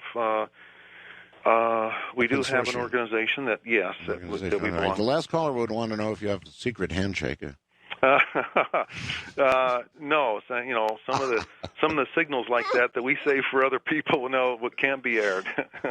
All right, Paul in Missouri, you're on with Robert Bigelow. Hi. Evening, Art. Evening, Mr. Bigelow. I had a couple of points that were interesting for you. First, let me go ahead and identify myself. I'm Carl in Hallsville, Missouri. I'm sorry, it says Paul. Wave in K0AZI, and that's 30 years, and that's Kilo Zero Arizona. Okay, hold on. You can't really give call letters on the air. So go ahead and ask your question. Okay, yeah. I was going to throw a religious element in here. Now, I'm not particularly sure if God, if it's a standard religion format through a lot of religions, that God created us in His own image, or if that's just a particular tenet of the Christian religion. But if it is throughout several religions, did not God, as a creation in Himself, give man the power to create? And God being able to create reality in which we now live, do we not perhaps have the power to create as a collective consciousness, or perhaps even individually, our own realities? And okay, all right, give it a try. Well, yeah, actually there are some physicists and scientists that have kind of come to the conclusion that there is a God force that is it has a conscious aspect to it, and in fact, there's a new book out by Bernie H., who is a zero-point expert, as is Hal Puthoff. And in his new book, it's something like the God theory, and he espouses the notion that a lot of us have, that if there is a universal God force that was prior to the Big Bang existing and caused that information to take place, that probably that permeates every single organic and non-organic substance in the entire universe, that all of it, every single thing in the entire universe is part of that in God force. And that way, that God force in theory is able to express itself by being part of every living and non-living thing. I wonder if there's any limit to the creation that we're going to be allowed to do. Well, I would guess there would be. Yeah. Yeah, in other words, when we get to creating life ourselves, we may not be that far from it. All right, Robert Bigelow is my guest. We're going to take a break here and come back and take your calls. I'm Art Bell.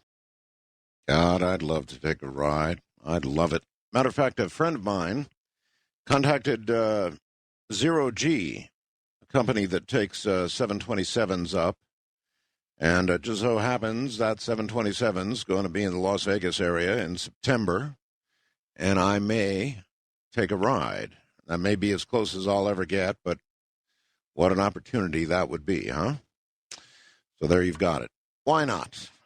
Be interesting to experience Zero G, wouldn't it? Robert Bigelow is my guest. He'll be right back. Seems to me that if some of you were to contact Congress, your congressperson, perhaps those on the Space and Science Committees, and sort of make a general request that those who are reaching out, like Bob Bigelow, that the path be greased a little bit better for them, because it's rough going. It's really rough going. We had a long conversation about that, and I'm not sure exactly where the pressure is applied, so I guess a general pressure in Congress would be a good idea, and let them have a good hard look at what people like Mr. Bigelow are doing. David in Tempe, Arizona, you're on the air with Robert Bigelow. Thank you, Mr. Bell. I'm a past guest, the guy who wrote a book called Sunstroke. Okay. Oh, Mr. Bell, special, sincere congratulations to you for your Outstanding Lifetime Achievement Award. Oh, well, thank you. Oh, my gosh. You have indeed set the highest standards for excellence in radio broadcasting. Thank you very much. I mean, this is David, who wrote a book called Sunstroke, which was about a satellite that returned energy. It was a science fiction book about a satellite that returned energy to Earth. And, of course, it's science fiction, so in that book, the satellite began to wander, and, of course, the field of energy began to burn its path across buildings and humanity and everything in its way. David Kagan, is that correct? That's correct, Mr. Bell. Thank you so very much. And I would like to change the subject matter a little bit here. I have a couple questions for your outstanding, esteemed guest, Mr. Bigelow. Mr. Bigelow? Yes. I'm on cloud 9 speaking with you, sir. Believe me. Well, I greatly admire your stunning accomplishments, both in science and technology, and especially, my gosh, Genesis 1.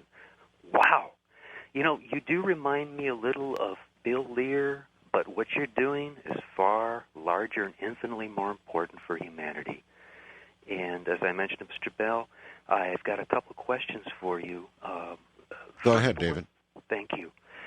Does Bigelow Aerospace have any plans to lease orbital labs for doing R&D research and perhaps manufacturing pharmaceuticals in microgravity, drugs that could possibly lead to miraculous cures of diseases on Earth?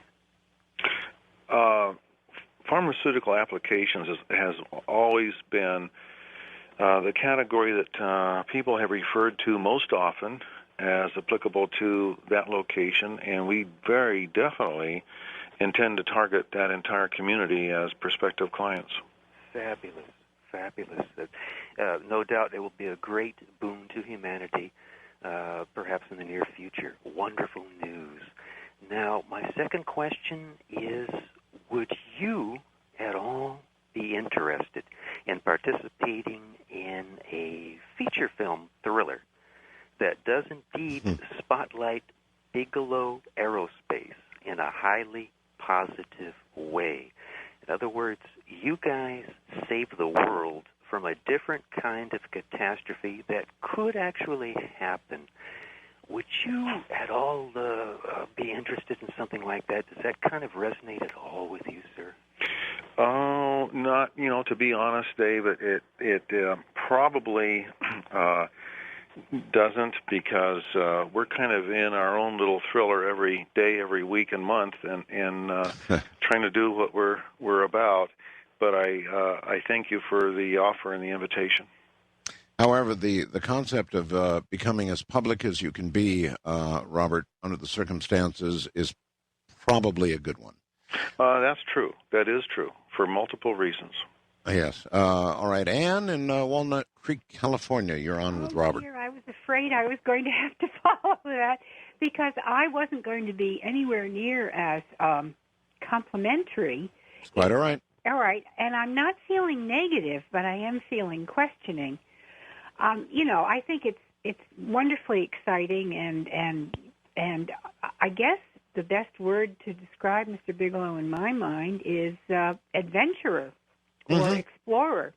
Mm-hmm. And what I'm concerned about, and I know you are too, Art, and this is not the first time that I've commented about this on your program. I'm concerned that there will be an inadvertent return to Earth, not necessarily in Mr. Bigelow's exploring, but in someone's, of say, microbes that could wipe out all life on Earth. And I think that already the NASA people have admitted that they were careless in the beginning. And, of course, their use of the word sterilization of spaceships, I don't know what techniques they're talking about, whether it's extreme temperatures or chemicals or whatever. But, I mean, even on Earth right now, we have an example of microbes that cannot be killed, namely prions, which, as far as we can tell, cannot be killed by extremes of temperature or chemicals. Mm-hmm. And, there are about 4 different categories of ways that we could destroy ourselves, and that's one of them. And and then a couple of others are from our not applying our energy and brains and money to trying to prevent things like not looking out for asteroids. Instead we're waging war. So I just wonder what Mr. Bigelow thinks about this and how concerned he is about it. Okay, well, let's stick with the microbe question. I'm not sure how much of an issue that is with Leo craft or even or any other craft that are doing anything other than going to the moon or Mars. Then you'd certainly have that concern. But who knows, Robert? Yeah, I think you have 2 sources for that concern. One is something that was brought back from another planet or body in some way that had some contaminant with it. Now, we have experienced on this planet for almost 5 billion years, 4.5 billion years, meteors and meteorites hitting this planet of sizable quantities, and there were sufficient mass that survived re-entry and did not burn up, and so it would suggest that if there are microbes indigenous to those kinds of foreign bodies, that they somehow are acceptable if, in fact, there were living organisms inside meteors and that sort of structure. The other is the quarantine process that would be automatic if you were to come from Mars to Earth and from the moon with any materials. And, of course, those were all quarantined from the moon. About 875 pounds of material was brought back, and so that was all quarantined. The other area, though, is something that would be, let's suppose, created inadvertently or intentionally on board a space complex. Mm-hmm. And we've had to look at that. And so what we've decided is that we have rules of behavior and that we would then implement these rules where it pertains to what activities are being functioned on board these systems, these modules, and could they be used for military purposes, let's say, or some sort of harmful intent. Now, so the thing of it is that we're not going to be the only ones creating these complexes over a period of time. Other countries are going to, other companies are going to. We're not going to be alone in an isolated situation forever on this. I think in the macro sense, what you got to say to yourself is this: look, there are probably, and I think Art, you and I have talked about this before. I felt, well, there's always two kinds of species in the entire universe. There are those that have command and control over robust facilities in space, and there are those species that have not and that do not. And I think if you say, well, which group has probably a greater enhancement of a future in all respects, is probably the group that has both command and control over robust large facilities in space-based locations as well as terrestrial locations, as opposed to the one that only has half the menu. It's like having a periodic table. One group has a periodic table of 175, the other group has 115. So it isn't fair. So you might think, well, gee, the group with the access to the space-based facilities ought to be able then to innovate positive things, not just negative, but positive things, and perhaps enhance the length of duration of life, find cure for cancer, muscular dystrophy, who knows? But so maybe there's a holy grail or two or three waiting, unbeknownst to us, for significant enhancement of physical problems that we have now that maybe other species do not have those because they long ago solved them. Well, if I were to be asked where I think pharmaceutical companies would be more likely to be developing positive things for the human race, perhaps curing diseases in a spacecraft like yours or in a U.S. government spacecraft, I'd have a real quick answer. Bob in Kansas City, Missouri, you're on with Robert Bigelow. Hey, how are you, Art and Mr. Bigelow? I'm enjoying this program tonight. As a retired biochemist and drug scientist, and now a science fiction writer, I've got a couple of questions for you, and I realize you've had a lot of difficulties with the government on getting some of your programs off the ground. Governments are easy to take power away, but they're kind of hard to get it back to the people. You mentioned that you're having a lot of bureaucratic red tape. Have you been approached or have you considered approaching second-tier or third-tier countries who I'm sure would more than love to have a spaceport as part of their program to set your system up, or for that matter, even getting an abandoned oil platform or a natural gas platform outside the 12-mile limit where you wouldn't have to deal with these crazy bureaucrats? And I'll take my answer offline, sir. Okay. Well, a short answer is no, we have not. This is the first year we have actually started to promote or even expose what our business program is. We've kept quiet for all this time, and we've decided because of last year's activity with a number of companies that had asked us to sign letters of intent and memorandums of agreement on relationships with them, that we would do more harm than good if we postponed this for another year or two. So we have not had any engagement of conversations with other countries yet that might occur this year, however.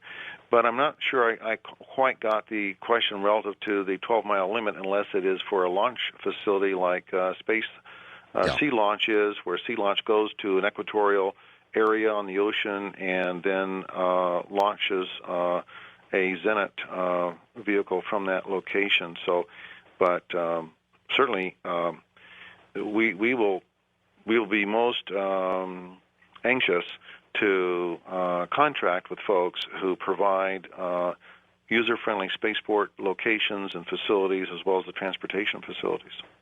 Okay. From Toronto, Canada, Chris, you're on the air with Robert Bigelow. Hi. Hi. Art, great show today, and congratulations on the award. Thank you. Mr. Bigelow, there's one kind of giant elephant in the room that I haven't really heard you address, and that's probably one of the holy grails of the physical problems that you mentioned earlier, and that is artificial gravity. Being in the Space Hotel, I can't imagine a lot of people being, all of a sudden used to suddenly floating and going through 30, 60 days, however the lease is, of just floating around. So how would you figure to solve the problem using like artificial gravity or training courses or what? I'll take my answer off the air. Okay. Oh, okay. Thank you. Yes, well, our first target market, of course, is not the tourist sector per se. It is the professional astronaut community to expand those cores, expand those numbers, and those folks are more accustomed to expecting what that environment and what it has to offer. And secondly, if we go to serving prime clients, international science corporations, and even nations as clients, they may want payload specialists or they may not. So in that case, our own astronaut corps will function incidentally free of charge, the experiments that they want to implement. But if they do want payload specialists, then we will train and fly those people as well. So they will probably be more orientated than the novice would be in both of those instances. The tourist is in a novice category, and to date there have not been all that many for sure. And however, if Anusa Ansari is any example, she is a tremendous spokeswoman for tourism, and she was ecstatic about the experience that she had, and most of the other experiencers have felt the same way, that they want to go back. And so I think that having artificial gravity is probably not a prerequisite for getting these structures to be successful. Is it something you considered? It is. To avoid the Coriolis effect of AG, you need to have a structure of a certain rotation speed and spin, and those RPMs are a function of the entire length of that structure. If it were a quarter of a mile in length in sort of a large barbell, dumbbell kind of configuration, that AG is produced better at the extremities of that structure. And then you have docking concerns because you need either to hold a center core stable for docking purposes, or it has to be in motion with that structure at the same speed. There may be times when that rotation needs to stop, and then you'd have to cue it up again.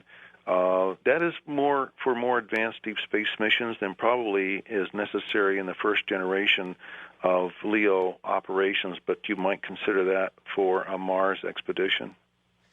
Do we know a lot about the prolonged biological effects of weightlessness on human beings? We know a fair amount. We know that there's a degradation of muscle mass and bone supply at a rate of 1% per month, and then it tends to level off. However, that can be mitigated by aggressive exercise. And that's a direct relationship with the amount of exercise that's imposed on the physical structure. Then the reaction is positive to that exercise. So, but the good news is that it does taper off, and does it actually level off so that we can imagine a trip to Mars and back? I think so, because we already have folks, both Russian and American, that have ventured to a year in space, which would be beyond the duration of weightlessness that you would have to endure going to Mars. And of course, if you had a system that could get you there in a month and a half or 2 months or so, so much the better. Wow. Well, I would like to congratulate you. We're coming to the end of the program. It's, when it's over, it's over. There's nothing we can do. But I would like to congratulate you on doing what a lot of people have dreamed about doing, and you're not dreaming, you're doing it. So let's stay in touch. I really want to get that ham repeater up there, Bob. So let's look into that one. And, of course, we will have you back, obviously, with what you're doing. The story will continue forever. Well, thank you, Art. This has been a great fun tonight. The 4 hours went by so fast. I'm still jazzed up and not the least bit sleepy. And thank you very much for this opportunity. Okay. Good night, Bob. That's Robert Bigelow. He's really one of a kind, folks. And that's it for tonight. We'll be back here tomorrow night, same time, same station from the high desert. Good night. It's 800.